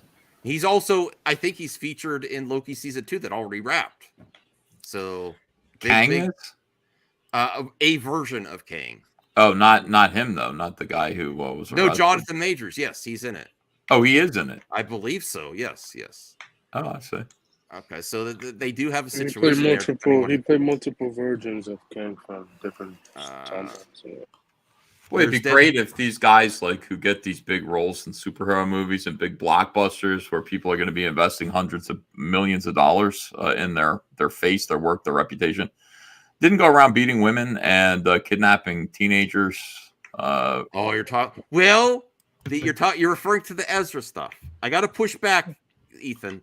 Ezra, there was a lot of accusations there. A lot of them have been cleared up, but there's also the perspective that once the lawyers get involved too. But as far as we know, the alleged accusations, the more vile stuff, is not proven, and Ezra has got help. Yeah. So I got to be fair. I also jumped on that bandwagon too at the beginning, Ethan. I mean, I've seen video of him acting like an asshole. I don't. sitting there walking around the police, sitting there pussyfooting around them, just like Mr. Miller, and he's just like, shut the fuck up, and he just attacks somebody in a bar and everything. I mean, pretty clear. Saw a video of Ezra Miller choking a pregnant woman out. I mean, I don't know how you explain that away. I don't necessarily know. I think I know the video you're referencing. I don't necessarily think she was. I don't know if she was pregnant. But they were. She was. Oh, she was? Okay. Yeah, she's pregnant. He grabbed her by the throat I didn't and know choke that. slammed her. Yeah. I don't know. Well, I mean, it's hard to say. Like at that point, like the idea of like we don't have the context though. You context is important to you, right? It's important. I mean, to you. sure, yeah, yeah. We don't have all the context. Maybe she was asking for it. Well, I think they were. I don't have the whole context either, but they. Oh yeah, this is little purpose trying to change the subject. So Tom Cruise liked the Flash. Okay, yeah, the Flash. Are you looking forward to the Flash? Ethan? Yes. Even with Ezra star. Okay. Yeah, I can't wait. You can't wait. Okay, did you see the trailer? Yes, I did. Okay. Yeah, I really like shit. There's what? It looked like shit. Except Really? for the Batman part. It's good to see. The trailer convinced me to go. I was going to go see it. Oh, okay. Good. Go see it. I really like the trailer. I mean, I think it's. I think we're seeing it together, right, Max? We're seeing it together. Yeah. I gotta be real. The more that got, for better or for worse. So the things that got me more excited about the Flash though were Michael Keaton. I was excited to see Supergirl, and I didn't think I was gonna like this version of Supergirl. But I think she looked cool. Christopher Reeve's going to be in it. So is Linda Carter as Wonder Woman. Yeah, they're going to actually. It's Flashpoint, so they're going to show all these different versions. They've got, from what I understand, they've got some unused footage of Christopher Reeve as Superman that they're going to digitally update, and so he'll be in the movie. They wrote they wrote it into the movie. So Christopher Reeve as Superman, people will cry. They'll absolutely cry. You will believe a man could cry. Yeah, I will. That would be me crying. I want it to be good. I don't ever want a movie to be bad. I'm more excited about the other characters than the Flash himself, though. Although I am excited about Flash too. I'm excited to see Ben Affleck's potential, most likely last appearance as Batfleck. I heard Wonder Woman is still in it, maybe, hopefully. Yeah. I like Gal Gadot as Wonder Woman. But yeah, seeing Michael Keaton back, I didn't think it was going to do that. I didn't think that nostalgia bait was going to get me, but it got me. It bit me bad. He looked good. Yeah, I think it looked great. All right. Well, back to the X-Men. Hugh Jackman is back as Wolverine, Deadpool 3. And Kevin Feige knows that the team knows when and how they are planning on introducing the X-Men in the MCU, but they aren't going to talk about it now. Some people might think that is a potential mistake. Don't wait too long. Yeah. But at least we're getting Deadpool 3 with Wolverine. That's really great. Well, I'm excited because it's going to be called X-Men now. Now that they fired that woke biatch, what's her name? Oh, God, here you go. Who wanted to call it the Mutants instead because X-Men I was okay with that. Whatever. Mutants, baby. You were for the Mutants little movie? I mean, it's not like I'm pro calling it the Mutants, but ultimately, he's like, I don't care. Ultimately, it doesn't bother me. I do admit that the X-Men. It's a brand. Like nobody. What is the Mutants? Everybody knows the X-Men. Just call it the X-Men and stop fucking around. I'll be real. If you call it the X-Men or you call it the Mutants, the X-Men's probably going to get more buzz because of the brand. You're right, the brand, but it doesn't really represent all of the characters. It's called X-Men. So I understand both ways. I don't really care that much, honestly. I think it's a non-gendered men. Like when we say mankind includes women too. Right. That's true. Yeah. That's what the X means. It's X and then men. Now you're saying about that recent fire. There's actually a few people that have been let go at Disney recently. You're saying because she's woke. I don't necessarily agree with that. I think it's just bad execution, bad relations with the special effects. Oh no, I'm glad she's gone because she's woke. I don't know why she got fired. I heard her like I actually performed one of her speeches in a Bounding Into Comics article as Hitler. boy. It was wonderful. Oh God. She's That like, sounds we awful. gotta fight for gender equality, for gay rights in the movies. As long as I represent you, I will fight. It's like, What dude, else you're did not she running say? for anything. What else that's did not she the whole say? con- Wait, you're whoa, right, good hold for- on. good What for- else yeah. did she say, Ethan? What else has she done that she's so woke? What else has she done that she's so woke? What else did she Yeah. say? I don't know. Go read Yeah. that article. Because also, all I'm hearing is that she wanted to change the mutants just in case to include women too. That's it. just a different opinion. That's just Yeah. a different. Well, I what don't do you think mean she's that? like Yeah, what else but, did you but do? you have to be stupid to think that X-Men is gender specific. Of course it Yeah, isn't. you don't have to be stupid. You could just have a bad It's the take, same dude. people who go It's a bad take. amen and a women. I mean, when the people are closing a prayer with amen It's and the a same women. people, dude. You're going by one thing. She had Those one are bad take, and this is stupid she's people. all now she's like them. No. She gives speeches where she's like, "I'm going to fight for LGBTQ representation at Disney." Okay, It's that's like crazy. you're not. Where does she give those speeches? You're not running. You're not running for office. Why do you care You so much? have the job. Oh, Why do I care so much? Am I allowed to Where is care she doing a this little? speech? Where is she doing these speeches? I don't know. She's probably doing it at an LGBTQ event, bro. Relax. She's going there. She's gonna say she's doing So her thing, and that's it. yeah, she's representing Disney and what? she's giving these Hitlerian speeches and like getting crowds riled up. I agree with what she says. I do agree with you also, though. I mean, this is the nuance you get on this channel. I do agree also, though, the X-Men, the brand is more popular and it's going to. I like when you express an opinion. Like, do you care that she's? No, I don't care that much. And but you care a little bit because you're on YouTube. And a little movie perp goes, "Why do you care so much?" It's like, fuck. Well, I guess just I'm want to not know where allowed she's to making care these about speeches. anything. That because. Well, I mean, I don't know. Yeah, because To you be put fair, I you don't lump her know. into You're this right. thing, and she's woke. and She's she's all that. obviously She just woke. had one bad but take. you think that that's a bad take to be like, think, I well, want yeah, gay if you're rights trying to make be if you're in no, Disney? the X-Men thing, changing Well, it. she- I think the X-Men is its own brand. Well, and that's that would not why I definitely sell more want than her the mutants. fired. That's not why I support her. I'm just saying I'm glad that she's gone because now it will be called X-Men. I mean, listen, it's a bad It take, probably but I was. don't. It probably was anyway. She Well, probably she just didn't, have, suggested she it. didn't have the power to change that anyway. She Evidently not. She just Yeah. suggest. Well, what the people. It's still rumors and speculation, but the stuff that the trades are running with Exactly. is the reason that she's actually let go is because you heard about the Marvel special effects industry, even that how they were upset with how they're being treated. She was at the head of that, and she put people on a list of you get on the shit list and cause them lots of issues and so that seems cool. No, but there's probably legitimate reasons why they got rid of her. You don't need to muddy the waters with like, oh, it's woke. That's why, like, or whatever. That's not why. Little movie perp. I'm not saying they got rid of her because she's woke. I'm saying, hooray, they got rid of her. I'm glad because she was woke. She's woke, yeah. That's all. So it makes me happy. They could have gotten rid of her because of MODOK, which looked like. Yeah, MODOK looked bad. I agree with that. Do you think that the X-Men should have special presentations for each character?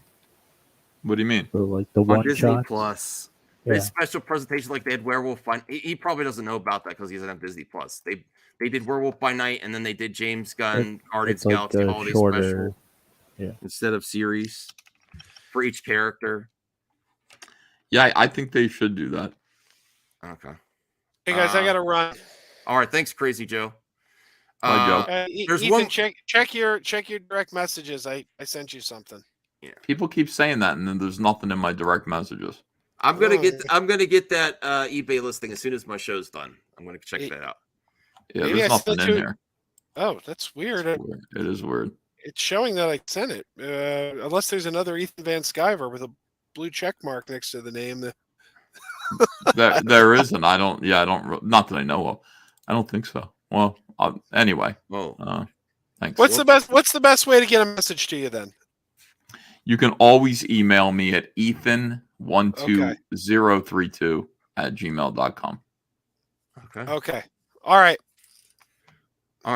Well, while you're still here, Ethan, This is not true, Max. This is Oh, a fake damn it! account. Oh my God. It's a fake account. Yes, you can tell, man. They're She's whitewashing. awful They everything. got me Jesus again. Christ. That's great. Chris Pratt is Mr. Terrific. That is. Oh, I pulled this up without even looking at it. Okay. Never mind. Thank you, Anthony. I appreciate that. All right. Well, we had a few more stories, and that's about it tonight. I also have to get. What about the UFO mothership? Oh my God. CJH is obsessed with aliens. I can tell. And asteroids. He says that an asteroid is coming.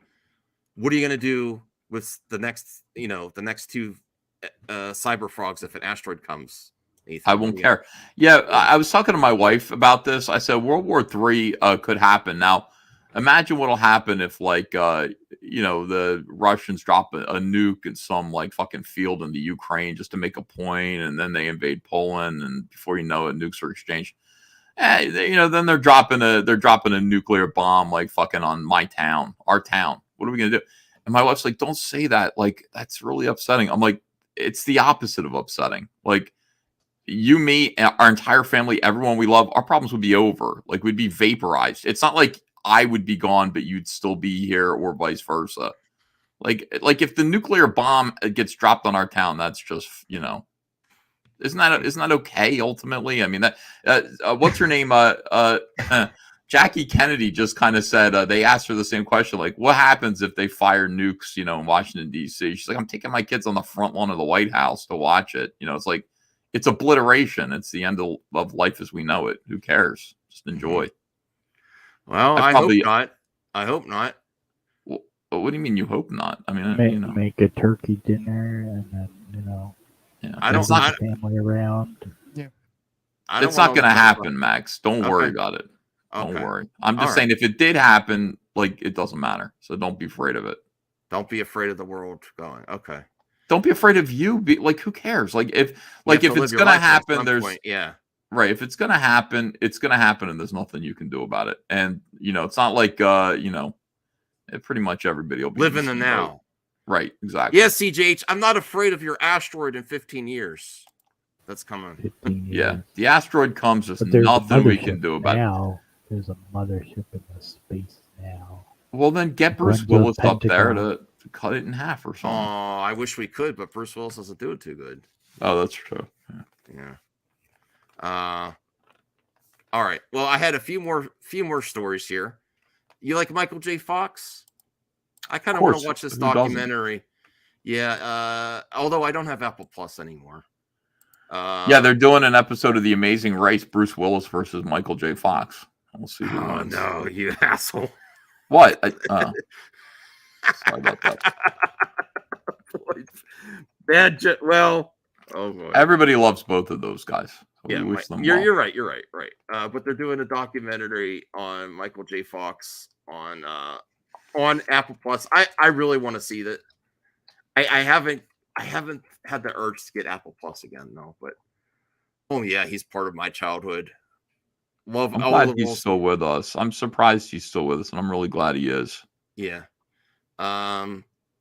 Michael J. Fox has a global streaming release date on Apple TV Plus following its rave review at Sundance. The documentary is riveting. What happened to him, though? Well, he's living with it, just like you have to kind of live with the cards you're dealt too, and I respect him for that. Unfortunately, people with his disease don't make it as far as he has. So I'm really happy that he's still with us. Definitely. Yeah, he's an icon from the 1980s, and we're losing those. Like, for some reason, we still have Madonna. You know what? I would trade Madonna. Oh, if I could, my God, I would take stem cells out of Madonna. No, disavow. Remove Madonna's cells and give him to Michael J. Fox. I really would. Leave her cells alone. Madonna I like Madonna. What are you talking about? She's a little cringe now, but I mean, there's Let me explain something to you. We lost Whitney Houston. We lost Prince. We lost Michael Jackson. We lost George Michael. We lost David Bowie. I don't want to trade people, though. I don't want to trade people. I do. You do want to trade people. Okay. Yes. If you have to, you're evil, man. Why? Why is that evil? Like, I you pick and choose. Okay.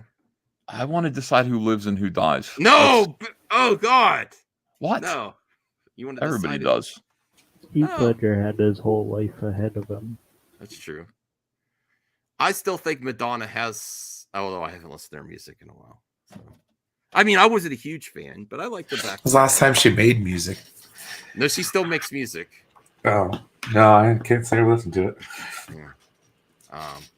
So Did we get the that's what we got from bringing Michael J. Fox up. Is Ethan says give her cells to Michael J. Fox. Oh my dear Lord. Well, May 12th. May 12th. I mean, he's whatever procedures he's doing here working enough that he can live his life and be happy enough. I hope that it's a good documentary that he's coming above the circumstances to be happy in his life. I really hope. I believe that's probably going to be the take, but I won't know for sure. No.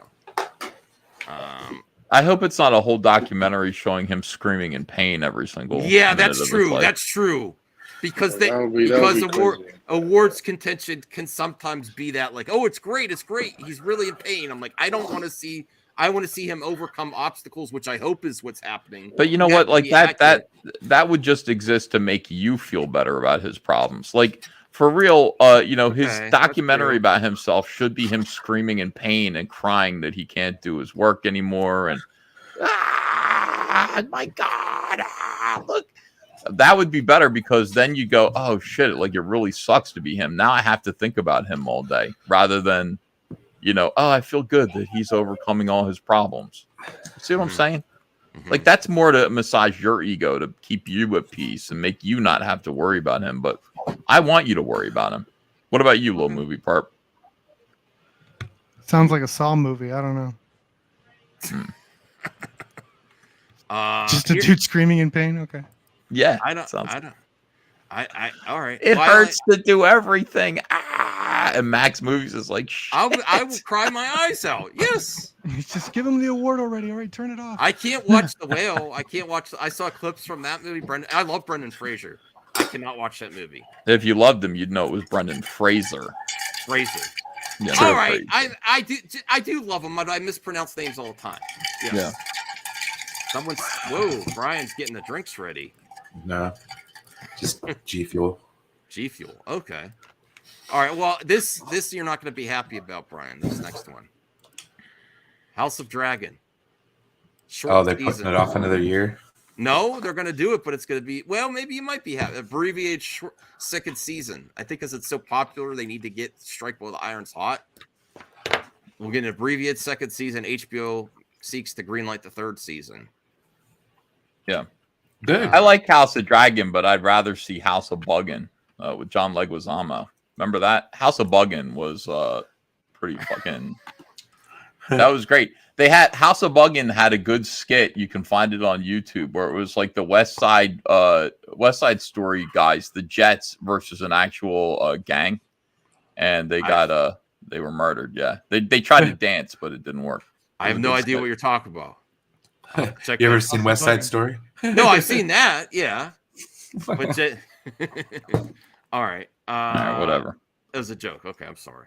All right, what House of Dragon. House of Buggin. House of Buggin. All right. The Game of Thrones is shortened by 2 episodes. Oh, 2 episodes isn't that big of a deal. But that's all I had about that. Of course, it's a popular show on HBO. Why would it have at least one more season or 2, and then wrap it up, and then maybe do the Jon Snow show, whatever they're trying to do. I'd be all right seeing the Jon Snow show. Eventually, what happens? I mean, you still have HBO. What have you before? We're going to end at the 2-hour mark. Ethan, what have you been enjoying on HBO? I know you're busy, but what have you been enjoying in entertainment? Well, I got to be honest with you. All I've been doing lately, because I'm working on a book called Rainbow the Brute, which is my epic take on female entertainment through a toxically masculine lens. I've only been watching Jersey Shore, and it's not on HBO. It's on. I got it on Apple TV through iTunes, but it's also on Paramount Plus. So if you want to know what happened to Snooki, Paulie D, the situation, he went to prison for tax evasion. Right. You want to know you want to follow these guys, these characters' stories, so you can watch it on Paramount Plus. I know I am. Thanks. Yeah, Jersey. Okay. You know what You we recommend need? Jersey Shore? We need one platform that shows all these movies and streaming services. Yeah. All under one umbrella. That's not going to happen. There's too much money to be made. But I agree. I would like that. Oh, I had this article. I've been waiting to cover this one. This kind of upsets me because this came to my mind actually because you were saying Rainbow the Brute. That's like that falls within fair use, right? It's satire, of course. Right. So this is kind of upsetting that this would go to the Supreme Court. Did you hear about this at Jack Daniels? Jack Daniels trademark lawsuit against dog toy maker reaches the Supreme Court. Oh yeah, they made like a squeeze toy of a Jack Daniel bottle. Yeah, I've been waiting to cover this. The only thing that popped it into my mind is like I've been waiting to cover this. I was like, this is really upsetting that the Supreme Court is going on, and I think it's obvious fair use to me. Oh, of course it is. Look at that, bad spaniels. Tennessee. Wait a minute. That's Wait. ridiculous. That's clearly a parody. Yes, I mean that's I mean people just like YouTube. There's fair use, but you gotta have to fight it, and you might have to. YouTube always takes usually subjectively takes the side of the content owners. But this is so much. I'm like, really? This is going to go to the Supreme? It's so obviously within fair use, but it seems what like it is? siding with Jack Daniels. It's the shape of the bottle. The shape of the bottle. Yeah, that's what it is. Really? I can already tell think that's it's what the the problem it's is. It's the same texture, it's the same letter. Yeah, but they have that shape of the bottle trademarked, so that other people can't see. Imagine the label's one thing, but the shape of the bottle is trademarked, so that some cheap piece of shit can't like do a bootleg version of Jack Daniels. Oh, look, here's our version of the whiskey, and then it's confusing because the bottle shape is the same. Everybody like trademarks every single aspect of what they're doing, and like Coke bottles are unique. So that is a straight up 1-to-1, copy of the bottle, and that's where the problem is. Max, have you bought it? I kind of want to get this dog toy just because it seems like they're gonna. Yeah, that's a Jack Daniels, Bad Spaniels, old number 7, the old number 2 on your Tennessee carpet. It's hilarious, but if they got to change the shape of that toy, it sucks because then it's not going to be as good. But I think you could just change the bottle and you'll be fine. Other than that, yeah, because it's just a copy of Jack Daniels. But when I just in my head, I was like, "What? What kind of ads are you watching?" Speak up, CJ. I don't know. The parody also flashes a dog's face and jokes it's 43% poo by volume and 100% smelly. The original bottle notes it's 40% alcohol. Well, the dog toy has a disclaimer. It's not affiliated with Jack Daniels Distillery. Jack Daniels thinks the association hits too close to home. Jack Daniels loves dogs and appreciates a good joke as much as anyone, but Jack Daniels, like its customers even more. See, this is the thing that they don't even mention the bottles and doesn't want them confused or associating its fine whiskey with dog pee. Yeah, but that's why they're mad, but they're able to take that to court because of the bottle shape. Like that's, I'm sure that's why, but they're mad at that. They can't do anything about this. I bet Jim Beam wouldn't get pissed off. I'm still mad at it. I still think this is a bullshit thing. I understand what you're saying though, Ethan. The bottle is very similar shape. That's why they took it to court. This is complete bullshit. And I like Jack Daniels. I buy Jack Daniels, but this makes me not want to support their product anymore. Like really, like it's just like sort of like the Streisand effect too, right? Because no one would want to buy this toy. Now everyone wants to buy this. Like I want to buy this toy. Oh, it's a toy? I thought it was a drink. Oh, it's a dog toy. Yeah. Oh wow. It makes me want to get it now. Yo, I'm about to get that. Yeah, for a toy, that is impressive. That's crazy. Okay. Well, I actually had some super chats that will but I don't know how much time you got, Ethan, as well. I'm gonna bug out House of Buggin'. I'm gonna bug out. Okay. Great, Max. Thanks for letting me in. Lou Mover Perp. Great talking to you, even though you barely said anything except to yell at me. Anthony CGH I Entertainment. allow it. Master Nuts. Take it easy. Thanks everyone. Bye, chat. All right, thanks, Ethan. All right, how'd that go? A little bit of That's craziness. Yeah. Are you all right, Perp? We survived. At least you tried to say my name. Are you okay, Perp? My pal. What Perp. happened? Ethan Sorry, left. I was Ethan getting left. some Q-tips. Oh wow, to clear out your okay. No, he was well behaved. No, I don't think so. I like him, but I don't think he was well behaved tonight. I still like He him. made some though. edgy jokes. Yeah, he Fine. made some As long as edgy I'm not jokes. That I don't- peddling any right-wing conspiracy. I don't care. Yeah. Okay. He did make some edgy jokes. Okay. What is Rhea talking about? I don't know what's going on. All right, so let's get to the super chats. I apologize that it was a little delayed. Strange Marvel Theory says $5. Give me an established version of Solomon Grundy. That would be great. I'm up for that. Probably will. We'll see. I mean, I think he's a cool character to have. Show up once in a while. Sure. Yeah. Let me see. Strange Marvel Theory. Oh, and then Voltaire says, yes, keep Jarbo off. Max, more EVS. Okay. I listened to you. Oh, yeah. And I really effed up when I brought, someone sent me that thing about Mr. Terrific. And I don't know the character Mr. Terrific. He's obviously a different race. And I brought that up and I was like, what's your thoughts on this? And the person that sent it to me said, this is a fake account. Don't listen to it. And that's how much I messed up. I'm like, shit. I saw that later. It's fake. Because people always make a parody account. Yes. I'm a boomer. I messed up. I don't know much about Mr. Terrific, so I didn't know. Yeah. So I fell for that. All right. So Strange Marvel Theory says $5.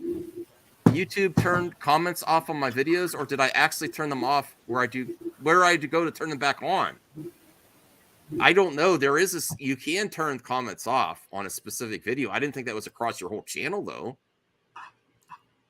We have breaking news. Hold on, CJH. I'm getting to the super chats here. Strange Marvel Theories, $5. Ethan, how much? Oh, I apologize. Ethan's no longer here. Bring him back. Get back here, Ethan. How do you like the Hulk? Because I have a theory about Hulk and Loki connected to season 2 of Loki. Sorry, Strange Marvel Fears. I apologize. I didn't get to this till now. I don't know about the Hulk part, but no. Hulk and Loki? Maybe. They could. If it's a flashback, sure. I don't connect it. I don't do that. I'm up for it. I'm always up for more Hulk. Always up for more Hulk. And there's like precedent with Ragnarok, right? So they have interacted before. Yeah. Yeah, they did. They have. Yeah, they in know that each other. world, I mean. They know each other before he died in the main timeline. Daniel Martin, $5. Did you guys already talk about Grace's tweet going for a Chris Pratt type for Superman casting, playing up the dorky misfit trope? Gunn? No. It's hard for me to cover that because I'm blocked by Grace. Let me look at James Gunn. Well, I can't look. I'll have to go to my other account. You blocked by James. You blocked by Grace. Didn't Reeves play it dorky? What's that? Didn't Reeves play it dorky? Like his Clark Kent was dorky, wasn't he? Kind of. He's kind of a goof. Okay. Well, let's look at this. Thank you, Daniel Martin. $5. Let's actually look at this topic here.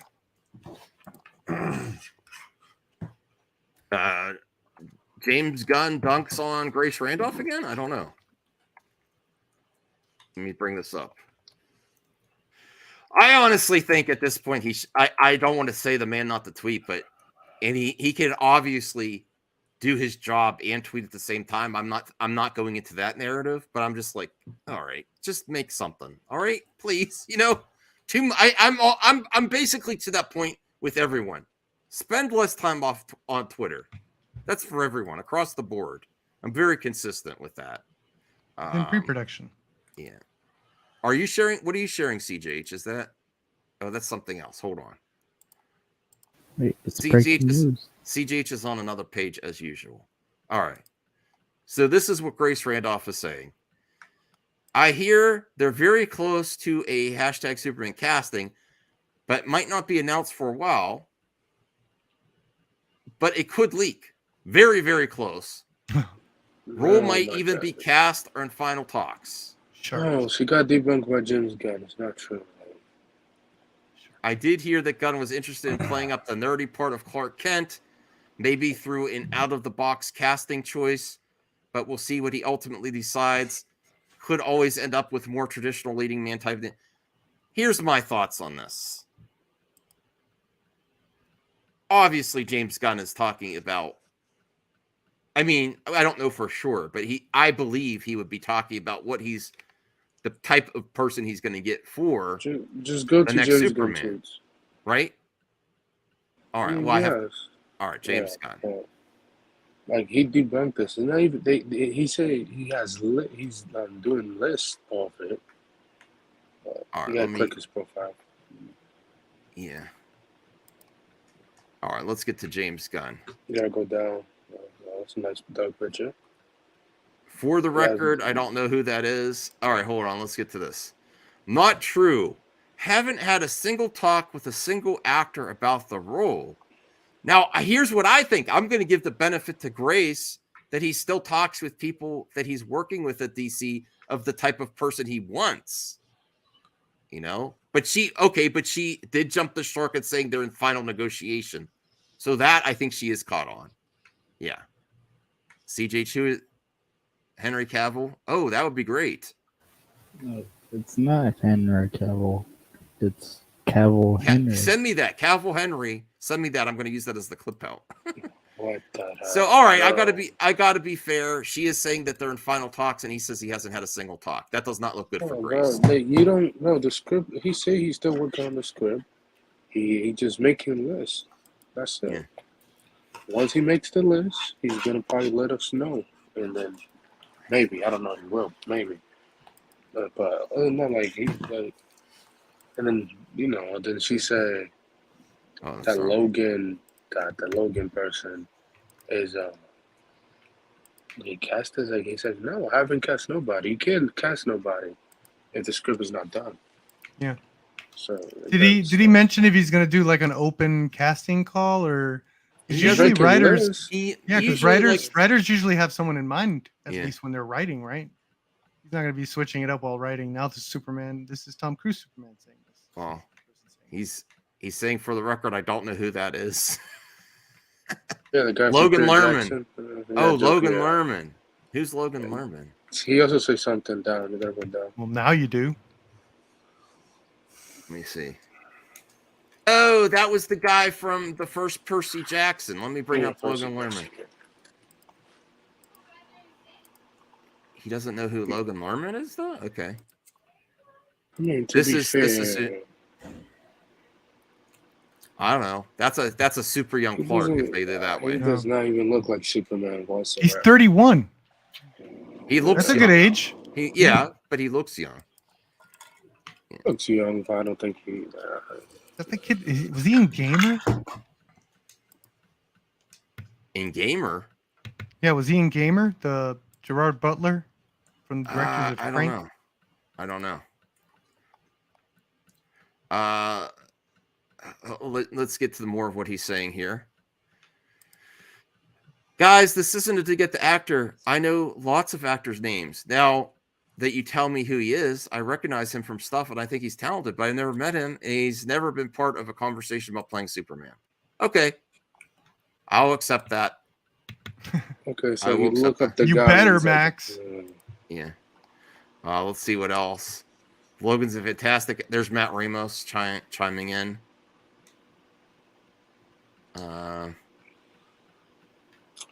Oh wow, they're really. Oh my gosh, Jesus! Jeez, take they're that, bringing. please. All right, enough of that because someone's bringing up his old tweets. Oh my god. Named Flounder. Yes. It's typical Twitter at its finest. Okay, so that doesn't make Grace look good, no. Although I think they should be closer to getting someone in the role. Though. Yeah, they probably like he says, they make a list, and once they're done with the list, they're gonna do the addition. All right, I had one more article and then the mailbag. Am I a little off today? I'm a little off today. I don't know. I should have you were stayed in gonna bed. end it at You 2 said you was o'clock. gonna end it too. Wait, Yeah. what about this news All story? right, here we go. Yeah, CJH. What does it What say? is it? Google scientist says immortality is attainable, but why are you going to be immortal if Great. the asteroid's going to hit? What? That's a Not if Google that- scientist. That guy. No, I Interesting. CJ. What kind of picture is Didn't you that? say I yeah? Don't you say I pay too much attention to scoops? You're like going way out there, bro. Immortality, or is this Highlander up in here? What does it Would you matter want with the to be rest of the immortal? articles you're bringing up? The asteroid's gonna hit. We're not gonna be here, but you want to be immortal? Uh-oh. I liked how James Cameron introduced immortality in Avatar 2 out of nowhere. It was like, oh shit, we're playing with that too now. Okay. And what's this gonna help when the asteroid hits, CJH? I'll be living in Wow. space with Elon Musk. Crickets you here, know? man. Crickets. In space, you might want to try a planet. Go to the moon. Yeah, I'm living with. Don't just be Elon hanging out in Musk. space. Like, right. Elon Musk is paying for everything in space. Okay. Trailer. Wes Anderson's Wes Asteroid Anderson. City lands stellar cast, trademark quirk, aliens. Wes Anderson with alien. Oh, the video is private. What the? Do you know that James Bond is now public domain? No. Really? Probably certain aspects of him. Not the. Oh God, CGH, that audio. Or go ahead, man. It's in the private chat. One of the books is public. Oh, is it domain. Casino Royale or something? Woody Allen did a version of that, a TV movie, Casino Royale, back in the 50s. I think 50s. Might have been 60s. Yeah. All right. Well, Wes Anderson's Asteroid City. I've fallen out of love with Wes Anderson. What do you think, Perp? I like him at the beginning. Yeah. I haven't seen his last couple ones. I heard Moonrise Kingdom was really good. I'd probably see that one. I really liked his early stuff. I loved Royal Tenenbaums. I loved The Life Aquatic, and then after that, I don't know. I just wasn't interested. Yeah. But Aliens, that's interesting. That seems a little bit more out there for him than usual. Yeah. Yeah, and he did some beautiful work in Life Aquatic with the fish life, and he did like in that visual Wes Anderson style. So Yeah. I'm looking forward to seeing his Aliens. I'm open to it. I'm not gonna rush out to the theater though, because he's kind of gotten to the point where it's just like The thing is, I hope this movie does well at the box office, but at the same time, I hope it don't bomb at the box office.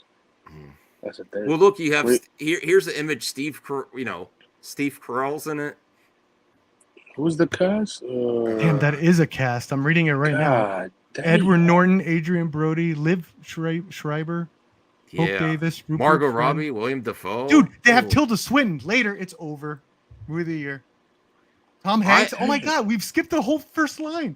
Jason Schwartzman, who always uses Scarlett Johansson. Later, Tom Hanks, Jeffrey Wright. Holy crap! This Bill is the cast Murray, to who beat. has appeared in every Anderson project except for this thing. Wow, Marvel that's movie. crazy. Willem Dafoe. It's probably Holy crap. because of the stuff Steve from Carell. last year. That's why he's not in this one. Margot Murray Robbie. caught COVID right before cameras set the role, instead presumably being replaced by Steve Carell. Jeff Goldblum. Matt Dillon.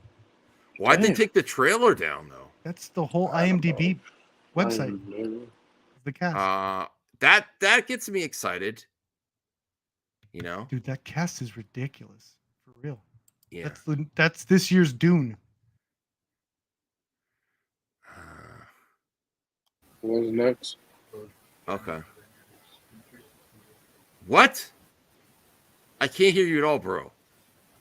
So what? Jeremy Renner's interview. Jeremy Renner's interview. His first interview.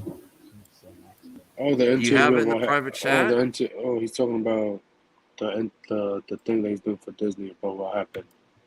His injury from last year. I don't know. You'll have to help me out here because I want to wind down too. I'm getting a little sleepy. Yeah. Oh, let me bring this up here. I'm not going to play the video because there's music and stuff in it, but I'll show this. Is this the real?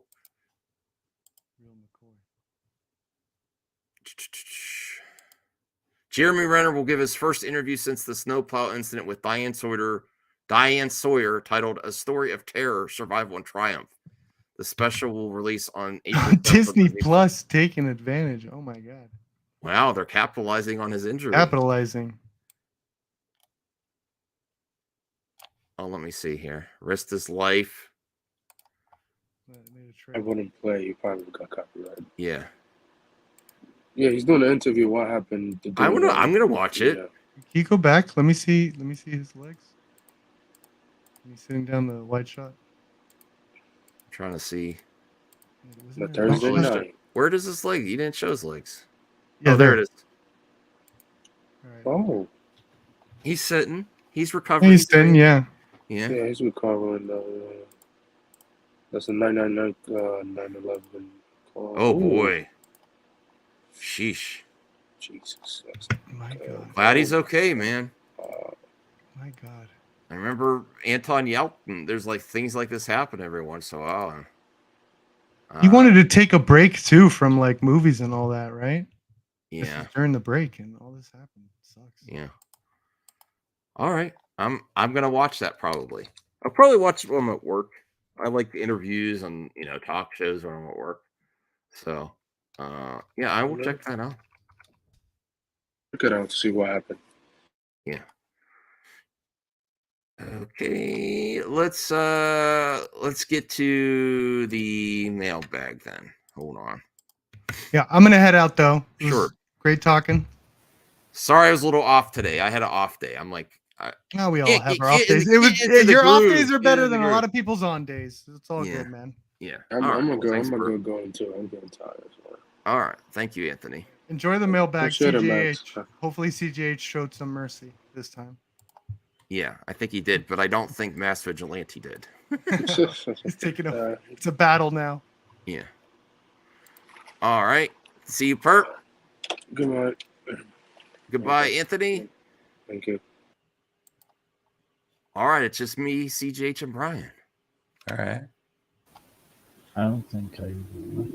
What do we do now? Mailbag. Man, it's an off day. Everyone's right. Uh-oh. Wait a second. Hold on a second. John Campy announcement. I might do that for later. Okay. I got a notification about an announcement at the Campia show because people are concerned about the Campia show. And he took a week off. Maybe he got a new sponsorship and he's bringing everyone back. All right. Let's get to the mailbag here.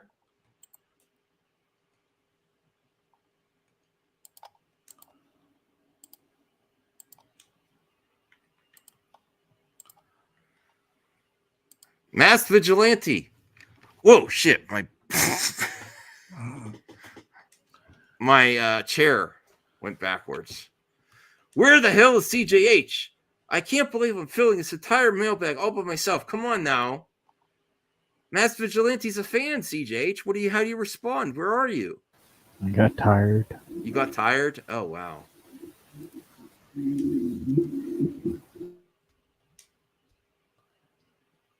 Okay. I answered your question, Masked Vigilante. Masked Vigilante. Max, what other games you wish that could make a comeback in a remake? After I played Resident Evil 4, the games I wish they can do a remake is Fallout 3 or Fallout New Vegas or Fallout Las Vegas. Your thoughts? Red Dead Redemption 1. That would be The good. First one. Take the map and everything. Oh, and Undead Redemption. Yeah. I think they should do a full remake of Go in 007 because they just released it on the Xbox and the Switch, but I would like them to do more James Bond remakes. There were some great James Bond games that came out back in the day. I also would really like some Nintendo. Like I think they should just remake Mario 64 and Legend of Zelda Ocarina of Time with next gen graphics. It would be like a slam What freaking about all dunk. the old Harry Potter games? You don't need. I don't think so because you have the new Harry Potter games, and then you'd have to deal with licensing with Daniel Radcliffe and all the. Anytime you use someone's face, otherwise you're gonna use a generic Harry Potter. But those games made back in the day had the licenses of the actors, you know, so you have to deal with that. What about the Hulk games? There are some great Marvel games that would do really good as a remake. Yeah, some PS3. There's a Captain America game that was pretty good. Yeah, you could. 90 subs. You could subscribe to Strange Marvel Theories. He's 10 away from 100. Hot D. Okay, but I think Nintendo needs to do more remakes. F-Zero. Oh, for sure. I got the one that I want. Star Fox 64 with next gen graphics. Slam dunk. Okay. Mass Vigilante. Max, have you seen Pixar's Elemental trailer? Personally, I think it looks great and interesting. Definitely getting the feel they're trying to focus better on animated films again. I haven't watched the trailer yet. I'm open to it. It's not like super high on my list, but it looks interesting. It doesn't have the typical Pixar or animated 3D character animated look that some of the stuff has had recently. It's more exciting, the design of the characters. So I definitely want to see it. Quote of the day 86. The problem is not the problem. The problem is your attitude about the problem because it never gets easier. But you get stronger if you let no man pull you low enough to spite everyone and everything. Right? Hey, Max. Brother. I hope you're having a great stream tonight and feeling relaxed. Because of interesting news has been happening a few days ago, besides leaks of Joker 2 for Lady Gaga playing Harley. If you didn't know or knew already, is Liv Tyler, a.k.a. Betty Ross, after 15 years has returned to MCU? Absolutely. And now Captain America New World Order. Personally, this feels like another Hulk sequel crossover. Yeah, and that worked for them in Ragnarok. But what role do you think she'll play, and why is she? I think she's Betty, right? Also, what are your thoughts on Steve Knight, the creator of Peaky Blinders, is hired to write a brand new Star Wars movie after the sequel trilogy? To me, this is giving me hope again that we're going to eventually get more Star Wars films. Just please be better than what we got before. I'll believe it when I see it with Star Wars theatrical. You know, if they said they're working on a series, I would have. Here's the thing. They don't cancel Celebration because they take the fans' money and make announcements of all the shit, but they don't follow through. You know, so they got it to get together with these theatrical announcements. Max, sorry to be a baby downer. What? Debbie Downer, I think. Debbie Downer? Baby. That doesn't sound. Debbie Downer. Okay. Do you believe we are living in a dystopia era? Because lately things have been getting crazy in the world and even on the internet that influence young and old minds to act like a bunch of savages. If we are, I just hope we all can make it through to the other side. The internet's a crazy place. If you really think that well, go get some fresh air and touch some grass. Because yes, the internet's crazy, but there's a world out there. Not everything's bad. True. You know, there is a lot of bad in this world too, but advertisers and news channels make money off the horrors of this world. There's a lot of good out there too, but you're not going to find it easy. You got to search for it. Search for the good. It's out there, you know. And disconnect from the internet is my thoughts. Every once in a while. All right. Max, if you could choose rather to have any superpower from Marvel or DC, or rather have any power or ability from the anime series, personally, I would be Goku from Dragon Ball and use my Kamehameha. Nightcrawler or Wolverine? I don't want to get claws ripped out of my hands for my superpower. I would like Nightcrawler. I would say Superman. I would love. But imagine being able to teleport. That would be cool. I think the world needs a Superman, and I would love to be that man, though. You know, I need an inspirational book written by Mass Vigilante. But would it be more like Homelander? No. Not you're saying I'm like Homelander. It's whoever has the powers. You know, Zod and Superman, Kal-El had similar powers. It's just who wields them. Just like people are the problem, not the power. You're still your own person. Whose power do you want? You're saying I'm like Homelander, CJH? No. No. Good. All right. Is the rumor true that 3 films will be announced at Star Wars? I would laugh unless they say we're starting filming. Voltaire 325 says this. As Star Wars, I mean, I hope so. Then there's no way Kathy Kennedy has gone after Indiana Jones. If that happens, as Voltaire is saying.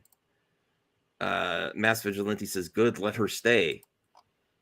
I would not have any confidence even if that happens. What about you, Brian? Unless they say we're actually filming. No. I'm ready to. I'll be happy when they're filming. Yeah. No, not even that they're filming. Just show us a trailer. Or concept trailer like they did for Rogue One. They did a concept trailer to announce that project. It wasn't, there was no filming whatsoever. It was just it was just like a pitch to the audience. That would be exciting. Mass Vigilante. Max, if you had to make more money on the side and decided to make your own business, what would your business be about? You're watching it. YouTube, movie talk, entertainment talk. That's his side business. Yeah. Food, cleaning, repair, structure. What would you build? I would do what I'm doing. It's just opinions. And it's fun movie talk, and I'm having fun. I'm talking to friends. I'm doing exactly what I would do. And if I retire from my real job, I would keep this going. Mass Vigilante. Max, if you heard the bad news and good news, sadly, the bad news is that Jonathan Major is going to be recast as King. I've researched this, and I don't know where you're getting this from, Mass Vigilante. I don't know if that's a fact. I think that's people speculating that he might. So hopefully Marvel can find another good actor to play him. Secondly, the good news is that it's official, like Ike Perlmutter has been fired. Praise the heavens.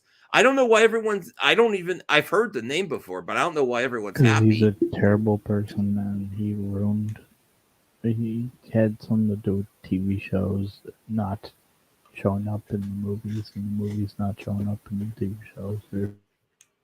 Is that a fact? Yeah.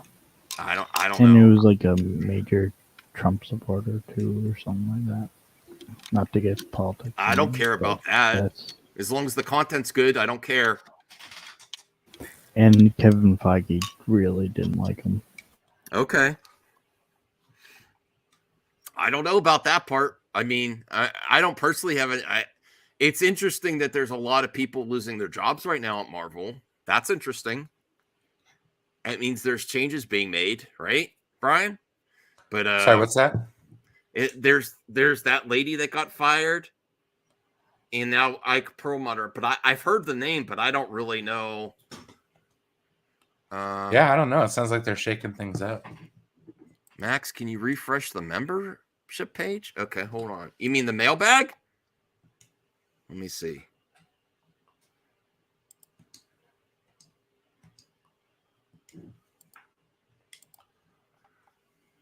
Oh, wow. Rhea left some questions. Thank you, Rhea. Let me bring this one up. Now, this is a spoiler for Flash. Max, what do you think of Wonder Woman spoiler Ben Affleck dropped today during his interview? That actually, I know people might not like spoilers, but he was overall, I'm happy that he did the interview because he was extremely optimistic about the Flash movie. And that scene with him and Wonder Woman seemed awesome because you honestly, before this, didn't know that they were going to interact, right, Brian? We didn't know that Batman and Wonder Woman were going to have a scene together. We just didn't know. We did not. So it is a spoiler, but I'm excited about it. That's what I want. The only thing that could make it better is, can you get Henry Cavill in there? But no, you can't. You can't get Henry Cavill. But yes, I want to see them interact. And spoilers, it seems like she helps save Batfleck. So that's going to be a great scene. And I can't wait to watch that with you, Rhea, at Too Many Games. I hope we could watch that together. I hope that works out where we can watch it. So I'm really excited for that scene. Max, are you excited for the Superman Adult Swim animated series? I haven't heard about this. Adult Swim what? Let me Google this. Is this new? Did you hear about the CJH? Yeah, I think so. I have not. All right. You're really slacking. Well, I was sleeping. I'm joking. This should be a good clip out. This one. Let me get the timestamp. I had no idea about this. Hey, more Superman, the better for me. Superman Adult Swim. Is it going to have who was behind Robot Chicken? Seth. What's his name? I can't remember. Seth Green. New Superman animated series moves to Adult Swim. That's good. I mean, that also shows that Warner Brothers is at least open to projects going other places. But this is, that doesn't mean anything's going to happen. But it's a good sign. And more content, the better for me. Oh, okay. Now I remember. I think I saw you on Twitter talking about this. Okay. New Superman animated series moves to Adult Swim. My Adventures with Superman, a new animated series starring Jack Quaid as Clark Kent, finds a new home at Adult Swim. Isn't that the guy that's in The Boys? Okay, now I remember this. Yeah. He's also in Star Trek Lower Decks. Yeah. The Man of Steel's next cartoon outing has been it seems very anime inspired, The late night primetime hours block with reruns of Toonami. Further information of the show is still largely unknown. It does not have a confirmed release window. Some fans suspect the recent move may foreshadow a premiere window announcement, but remains pure speculation. I think this was originally announced that it was supposed to be part of HBO Max, right? So this is another project that's finding its home somewhere else. That's good.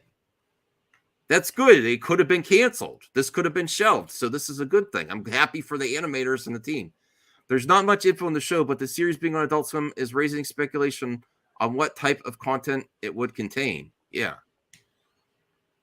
Yes, I think that is Dennis Quaid's son, right? Yeah, it is. Yeah. So. Yeah. But I'm very happy that it's found a new home. What about you, CJH? This could have been shelved. Sure. It's good for me. I'm very happy that you still get to see it. And what's the worst it could do? It might not be that great, but at least it has its chance. At least it has its chance.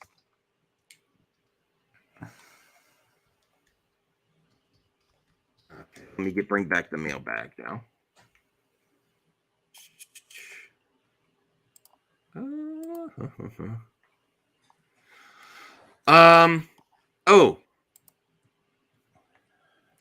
Rhea asks, Max, are you still playing the Shazam? Well, I honestly, the reason that I've thought about seeing Shazam 2 now is like people are so convinced that I just hate James Gunn and I hate Zachary Levi because I'm super critical, and I am super critical. but it's not the case. And I kind of feel bad at this point. It's like that abysmal, the box office. And John Wick, well, here's something for everyone to let it sink in. Creed 3 has been out how long? It's been out for like a month. Yeah. So Creed 3 came in at number 2 this weekend behind John Wick, not Shazam 2. Creed 3 that's been out a month, a better box office than Shazam 2 in its second weekend. That's sad. And all my friends are saying it's good. So I'm not opposed to going see it. And honestly, it doesn't matter anymore. It's like the damage is done. And not that I want it to be damaged, but I'm like, all right, whatever. I'll if I have the time, I'll go see it. And then Brucifer said he wants me to see it. And if I go see it, I'm going to give a review. I'll try to be objective as I can. I mean, I don't hate anything, really. I don't want it to be bad, but I'm just like, okay, all right, whatever. I could go see it if I have some time. The only problem is I don't think this weekend I'm going to have time. It's probably going to have to wait till next week. By then it might be on VOD though. So is it okay if I just pay for VOD and see it with my wife in the home, or should I go to the theater? I'll have to ask Brucifer and What everyone. the stipulations are? Yeah, what's the stipulations? If I buy it on VOD, is that okay, or do you want me to see it in the theater? Because at this point, I'm just like, oh boy, it's bad. And I don't root for bad box office. I will never do that. I kind of did with Solo because Star Wars was in such a bad situation, and I somewhat regret that. But I didn't ever want to root, like I never want to say, Solo lost money. Like, people do that. I hope it gets better. And I don't want the product to be bad. Star Wars is a failure. Yeah. So I'm still open to it. And I wasn't going to. Honestly, I wasn't going to. Yeah.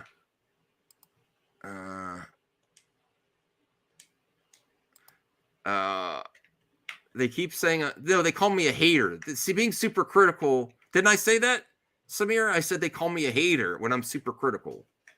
There's a difference. I don't hate. I do not hate. Nothing would make me happier than James Gunn if he doesn't go with what I wanted or what some fans wanted, and he does something that blows your mind and is more profitable and is as good as the MCU in perception and profits, because that also means jobs for entertainers, right? So if he does something, if he build it, I will come, and I will come hard. Oh, Jesus. Do you really? All right. No, honestly, right? Show me. Don't tell me. Show me, because I've heard this story before. Maybe a matinee $6 ticket. Okay. I didn't mean to say that. I meant to say they call me a hater, and I'm just very critical. Yeah. Okay. So I'm open to it. Yes. Mass Vigilante. Max, have you heard the bad news and good news? Oh, this is the one I didn't. Okay. Praise the heavens that guy has been a thorn in the side of, I think, Feige. I don't know too much. I've heard the name. I just didn't know that much. CJH Entertainment. It was my birthday yesterday. Now it's 1 p.m. I'm 28 years old. Happy birthday, CJ. No, it was my birthday Tuesday. Yeah, happy birthday, CJH, in the chat. Okay. Thank you, CJH. Did you have a good one?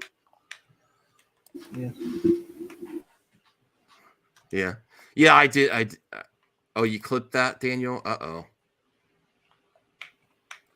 Oh, yeah, I love matinee theaters too, Rhea.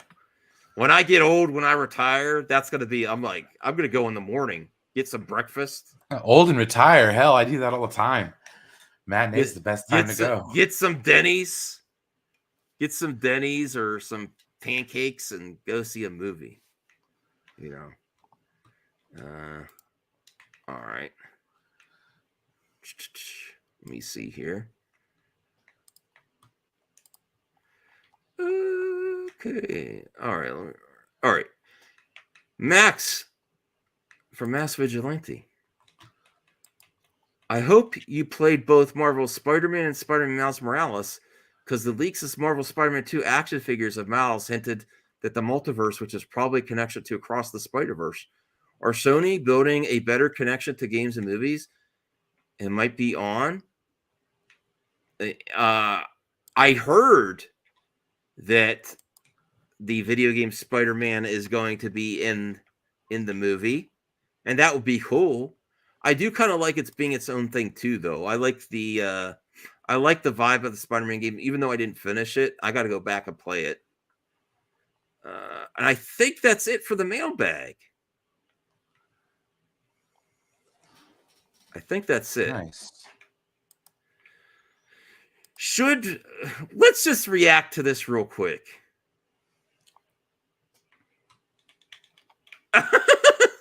Max, at too many games, we're going to get Denny's breakfast, go see Flash in the afternoon, and call it a day at 4 p.m. because we're old. Yeah, then we need our nap.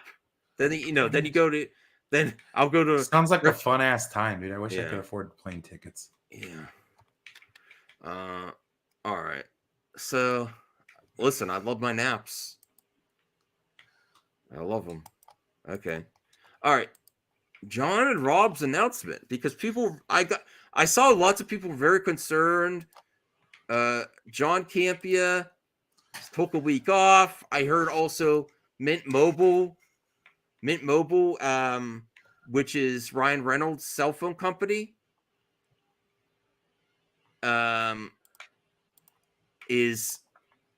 was being bought out by another phone company, so he might have lost that sponsorship. And then he was like downsizing the John Campia show to just John. And occasionally Robert and what's that other lady's name? Chris Erin. Carr. Oh yeah, I don't know. Yeah, so let's see what their announcement is. Maybe they got a great new sponsor and they're building it back up. I just think Movie Talk can never be what it once was, even with John. And the bigger you build up, it's only temporary. Like all these sponsorships and additional stuff, I think you always got to fluctuate. But let's see what he has to say. He looks happy in this video, so maybe a sponsorship came through. All right, let's see what this is, because he's been getting a lot of criticism lately, because everyone's like, oh, we need a Robert Meyer Burnett. And he's like, well, we've kind of had to, there was a clip of him saying that some of the shows in the afternoon were costing him more money than they were making. And I think with the way he runs a business, he's profitable enough that he actually pays. Unfortunately, I'm not in that situation with 14 viewers. The best I could do is provide StreamYard access to some of my friends and to send some equipment. But he's in a whole nother league than I am, But he actually pays for those afternoon shows with Robert Meyer Burnett and Chris Carr, and they weren't getting the engagement that he was looking for to justify the cost. So let's see what he has to say here. Still on vacation, but I decided to come into my office here to make this a little announcement about some immediate things that are going to be happening on the John Campia YouTube channel, but specifically as it pertains to the one and the only Mr. Robert Meyer Burnett. Now, before we give that announcement, I want to give you a little bit of background and context. Rob reminded me the other day that this April, this coming month, marks 8 years since Rob and I started streaming together. As when the late great Sean Schnepp brought Rob on. They are like the YouTube version of like Siskel and Ebert, I think, a little bit. I know people side. I like John better. I like Robert better. But that's a good, that's a good dynamic, right, Brian? Yeah, that's like what you're looking for. They're back and forth. It's pretty good. It's really good. Yeah, so I do think they have something there. Daniel says, Max, at least let your panels talk. Campia never lets our he makes him wait for a while. Okay, all right.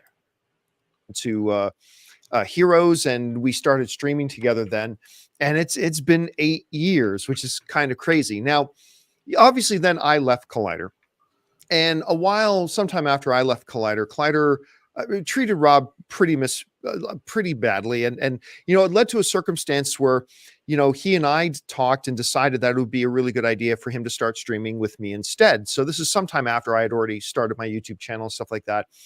And so Rob came over and started streaming with me on my John Campea show on a very, very part-time basis. And we did that for quite a while, actually, until maybe about a year and a half ago. Some of you guys will remember Rob had left the channel for 3 to 4 months because we had started doing the show in person again. But at that point, Rob and I lived pretty far apart and he didn't really want to make the drive every day, which is totally understandable.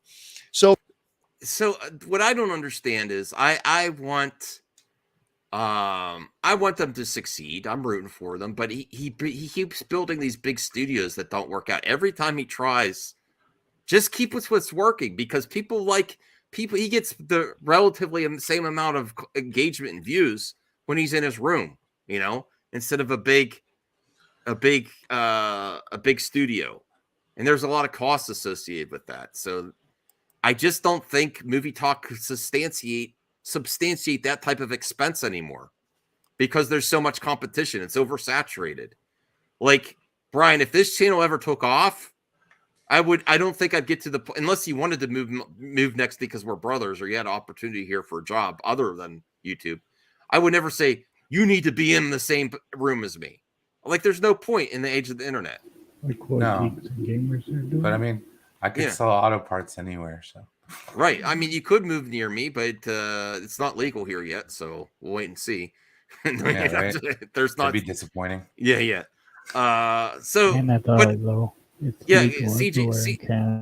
Oh, it is. Well, CGH, if MME takes off, I'm not going to tell you to move. You know, I'm not going to tell you to relocate for a big studio. I'm like stay where you're at. Let's just do more content. That's it. Yeah. It's not worth. I don't think it's substantial. I don't think there's enough. There's not enough growth to substantiate investing this much into something that you could do remotely in this day and age. And that goes for a lot of jobs right now. Since the pandemic, people have been doing a lot remotely, and it works. Like, maybe up the quality of your camera, your mic, or the background, and things like that. But wait, what are you trying to say? I'm saying in general. I'm not joking. I'm not saying anyone specifically. I'm saying those are the type of costs. And even like Brian, I sent him a camera. I've sent people mics, things like that. That's justified. That helps. Buying it, getting an actual studio for the MME, I don't think would ever happen. And I don't ever want to put that risk on myself, because then you put risk of the failing, you know, it's too much risk. Okay. So for about 3 or 4 months, Rob was off the show, and that brought us into like 2022. And in early 2022, Rob and I sat down. We thought, you know what? Maybe there's some other things we can do. I've got some things I want to try and blah. And maybe we try, instead of you just coming back on the show on a smaller part-time basis, just doing the John Campea show, we do it kind of more of on a full-time basis, where we have these other things for you to do. And we listed all these things we could try, and we knew it wouldn't necessarily work out, but we wanted to try. So for the last year or so, Rob has been working pretty much full-time. He's an independent contractor, but pretty much on a full-time basis working with us here. Now, unfortunately, you know, a lot of the other things that we were going to do, some of them didn't materialize for one reason or another. Certain things didn't work out. And, you know, our afternoon shows were just, you know, they were costing more to make than they were actually making for the channel. And so it just got to the point. Now, people didn't like that he said that, but I think that's the reality.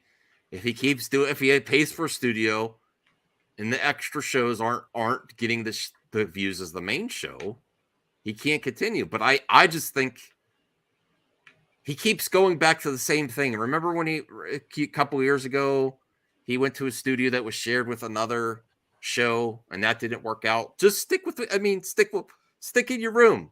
People like it. Just do your camera pans, your multiple camera angles,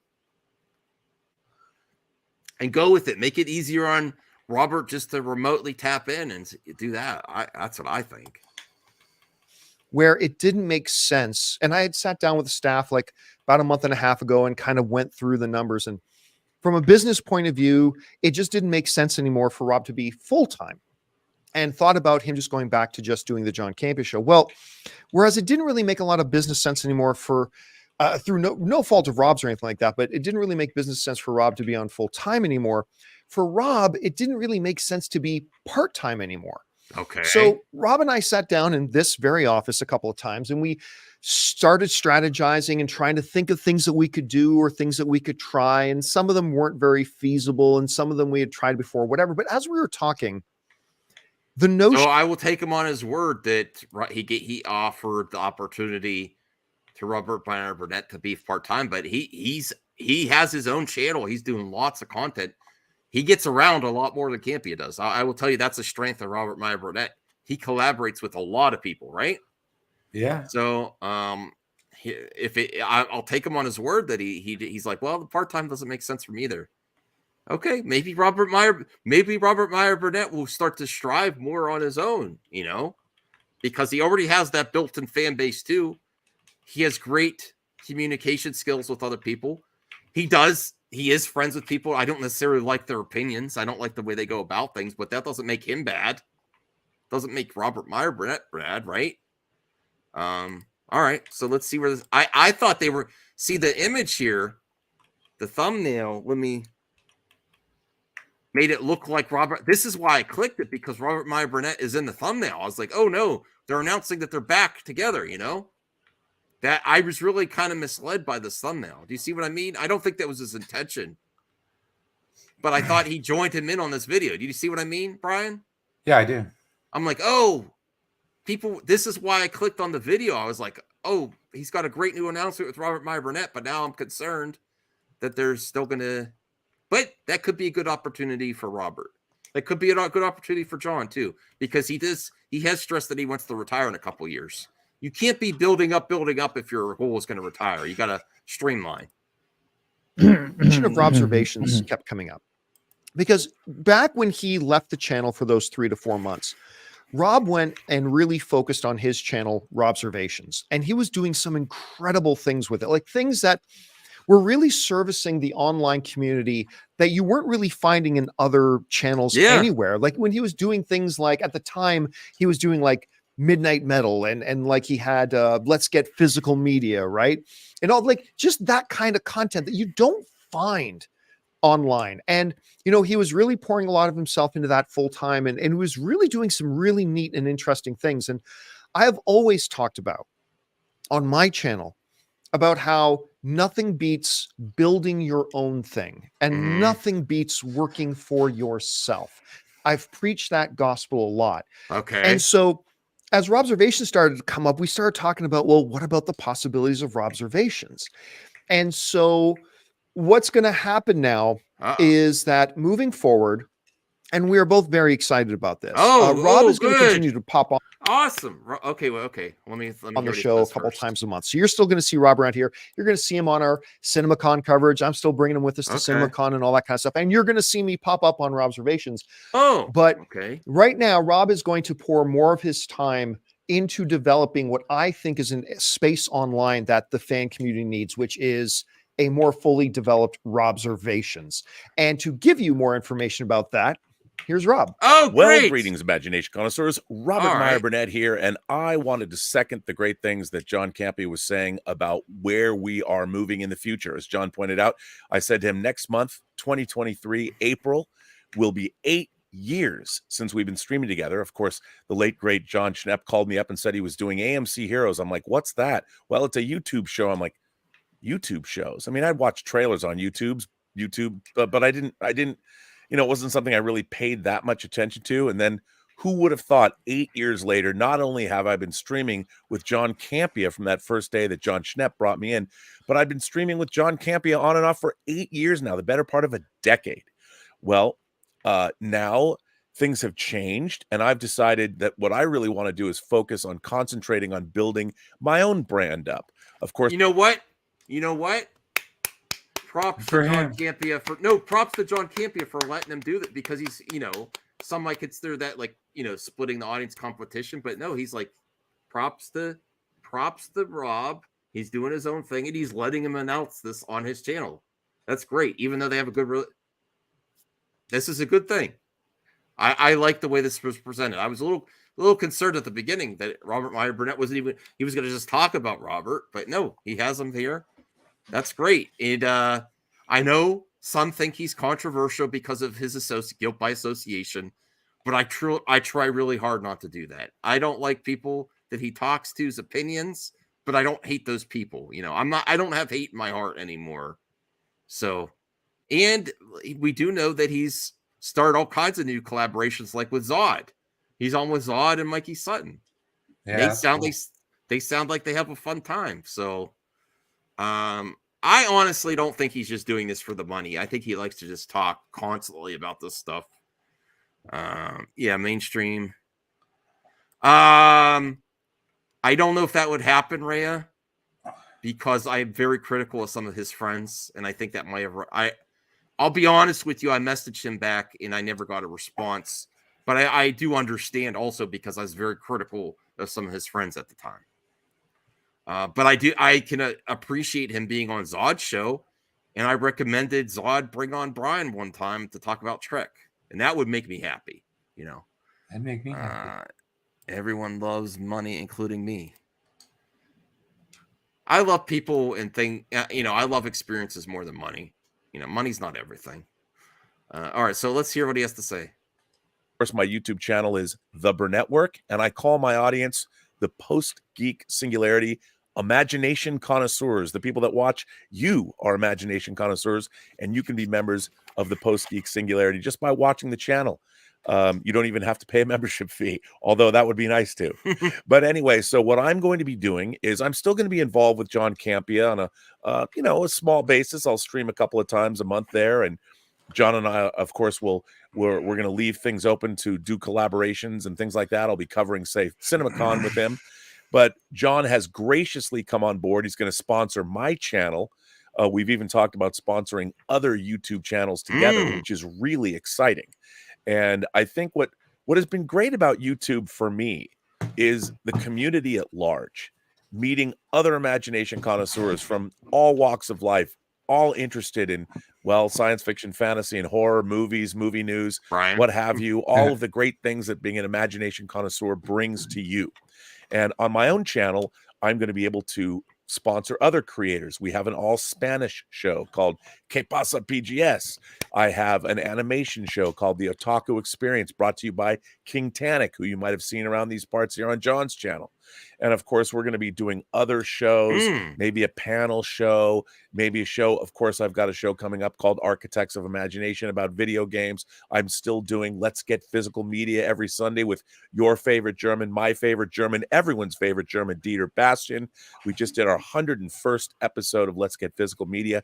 So there's a lot of cool things that I want to concentrate on my channel that really don't fit in to what happens on the John Campea show. So John has graciously allowed, well, he's going to sponsor the Burnett Work for a few months, get me sort of off and running as if you were. He's given me a little push off the cliff, and hopefully my wingsuit will open and I can fly, because the alternative would be bad. But anyway, I want to thank John Campea. One, I have loved my time streaming with John. I love the audience. I think we have an incredible audience of people. The people that John has brought on this show, Chris Carr, Taylor Gonzalez, of course, Ray and Jonathan Voico. I will miss seeing them every day, but we're going to remain friends, and hopefully I'll be streaming with them too. We have to find Taylor's dad after all, right? But anyway, I'm very excited for this new chapter in my own streaming life, and I can't wait to get to it. And I'm also very excited to go with John to CinemaCon, because they're probably going to show Guardians. We know they're going to show The Flash. Maybe they'll show Mission Impossible 4 or Mission Impossible 4. This is all great for him. I'm happy for him. He's a vet. He's a veteran of movie talk, and I've subscribed to his channel. I don't watch a lot of his content, but I'm going to try to tune in more often, to see what he's up to. And I will try to watch him on Zod's stream, because I know that he's Zod and Mikey, and it seems like they're having fun there. So that's great. Great. I don't know if we need to watch more. That sounds good, right? Yeah, sounds good to me. And if John Campea is retiring, this is like helping a friend, I'm hoping that it expands. He expands his community. I do want him. I would like him to be open to more voices, though, that were even critical of his friends. I'm not saying me necessarily, but I'd like to see that growth as well. So nothing bad here that I see. Nothing bad. I know people were upset that Robert Meyer. I heard a lot that people were upset that Robert Meyer Burnett may not be showing showing up much on the John Campea show, but the way they presented it there, I think was a good way to present it to the audience, and we'll see what that brings up. I'm hoping for the best. Samir says the guy is kind of insidious. You mean Campea or Robert? I don't know what you mean, Samir. Robert Meyer Burnett or Campea? I don't know. I have my criticisms of Campea as well. I'm not a kiss ass, but he does good things too. That's all I got for tonight. I was going to try to stretch to 3 hours, but I'm tired. Anything else, CJH, Brian? No, I'm good, man. See y'all tomorrow. Yeah. Oh, yeah. The big stream tomorrow. I can't be sleeping in late for that. No. You can't. Mm-hmm. All right. We'll see you later. Oh, wow. Okay, Samir's not a fan. All right. I mean, this gets back to the thing. Like, I'll say this. I feel for Robert Meyer Burnett, too, because what has he said personally that people have an issue with? Or is it the people he associates with? Just like me. What have I done personally? I haven't done shit. I just talked to a lot of people. Does not mean I agree with everything they say. So, unless, Samir, I am open to criticizing Robert Meyer Burnett, but if you could give me an example of him actually being insidious himself, that's quite a gauntlet to throw, right?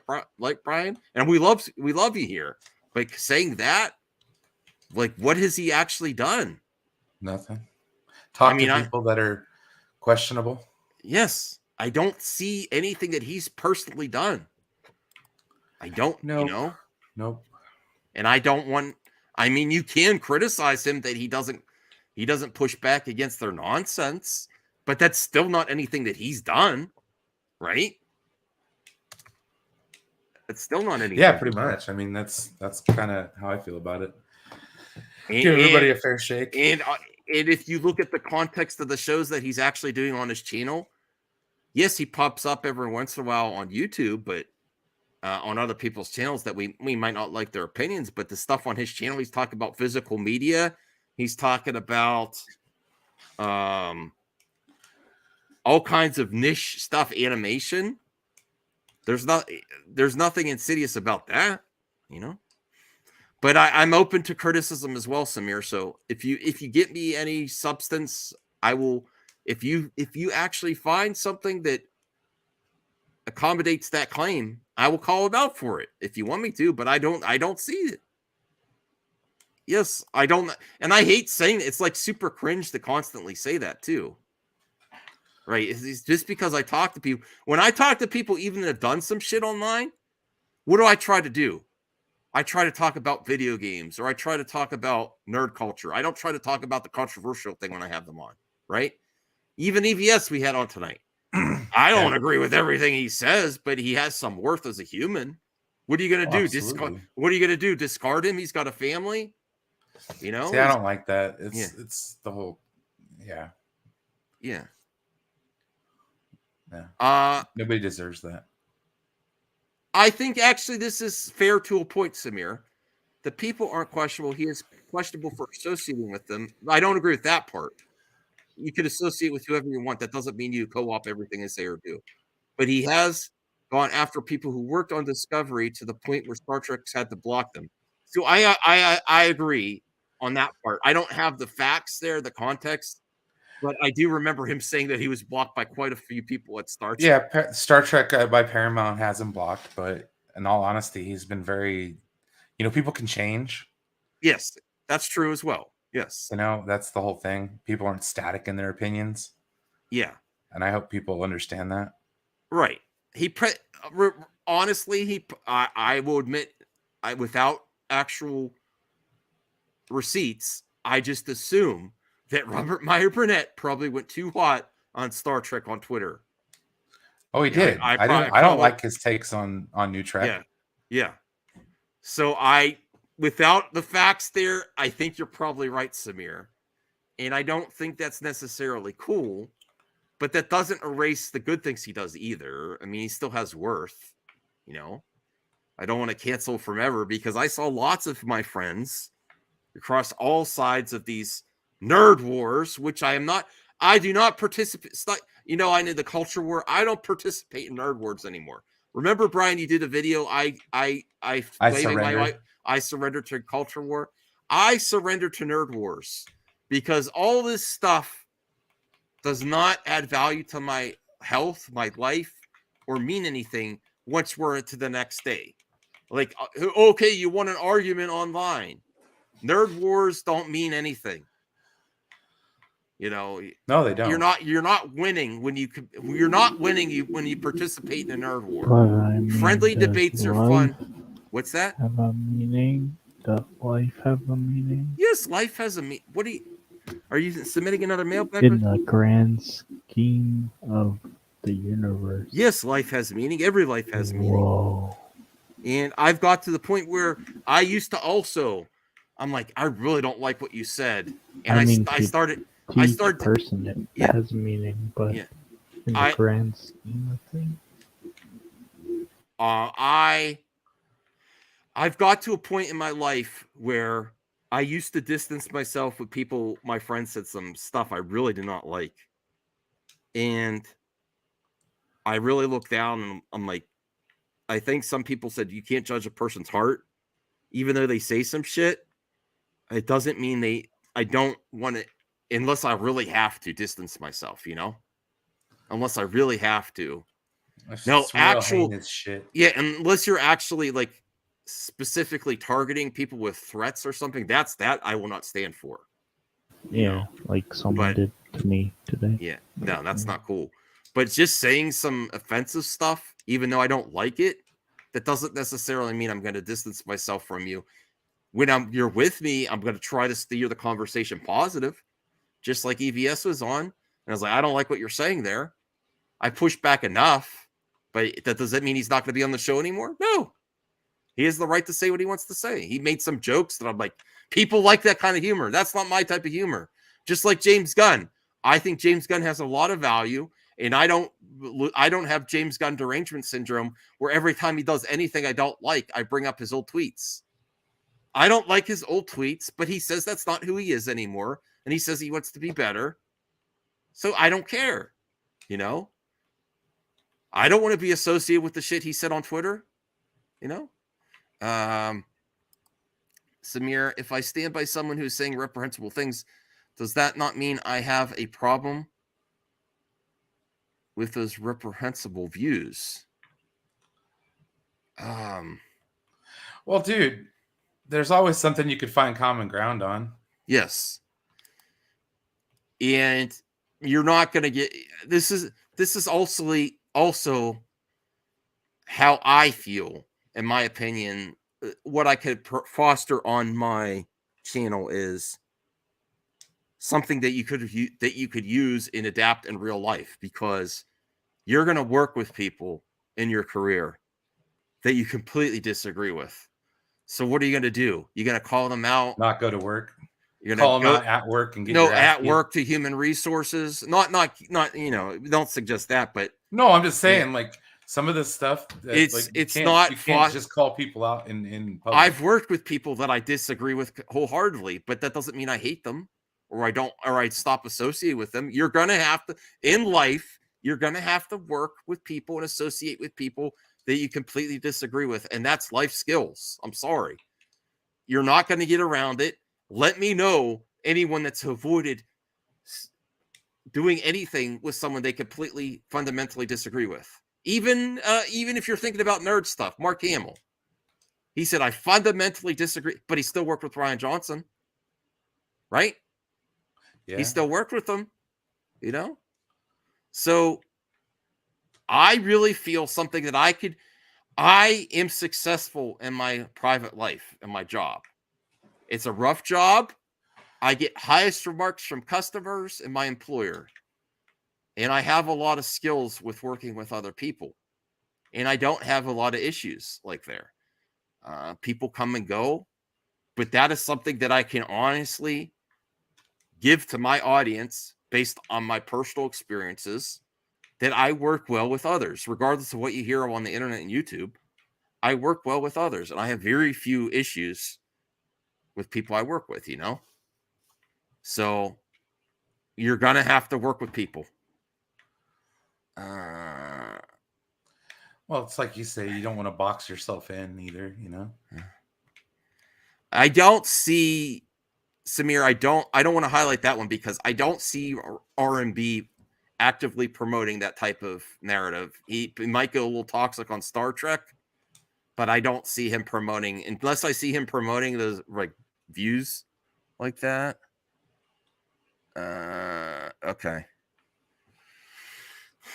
And my pal Brian said we have to calm down on calling people, there could be ignorance, there could be different opinions, but actually calling people is, I think people could have prejudice that they have, and that's not cool.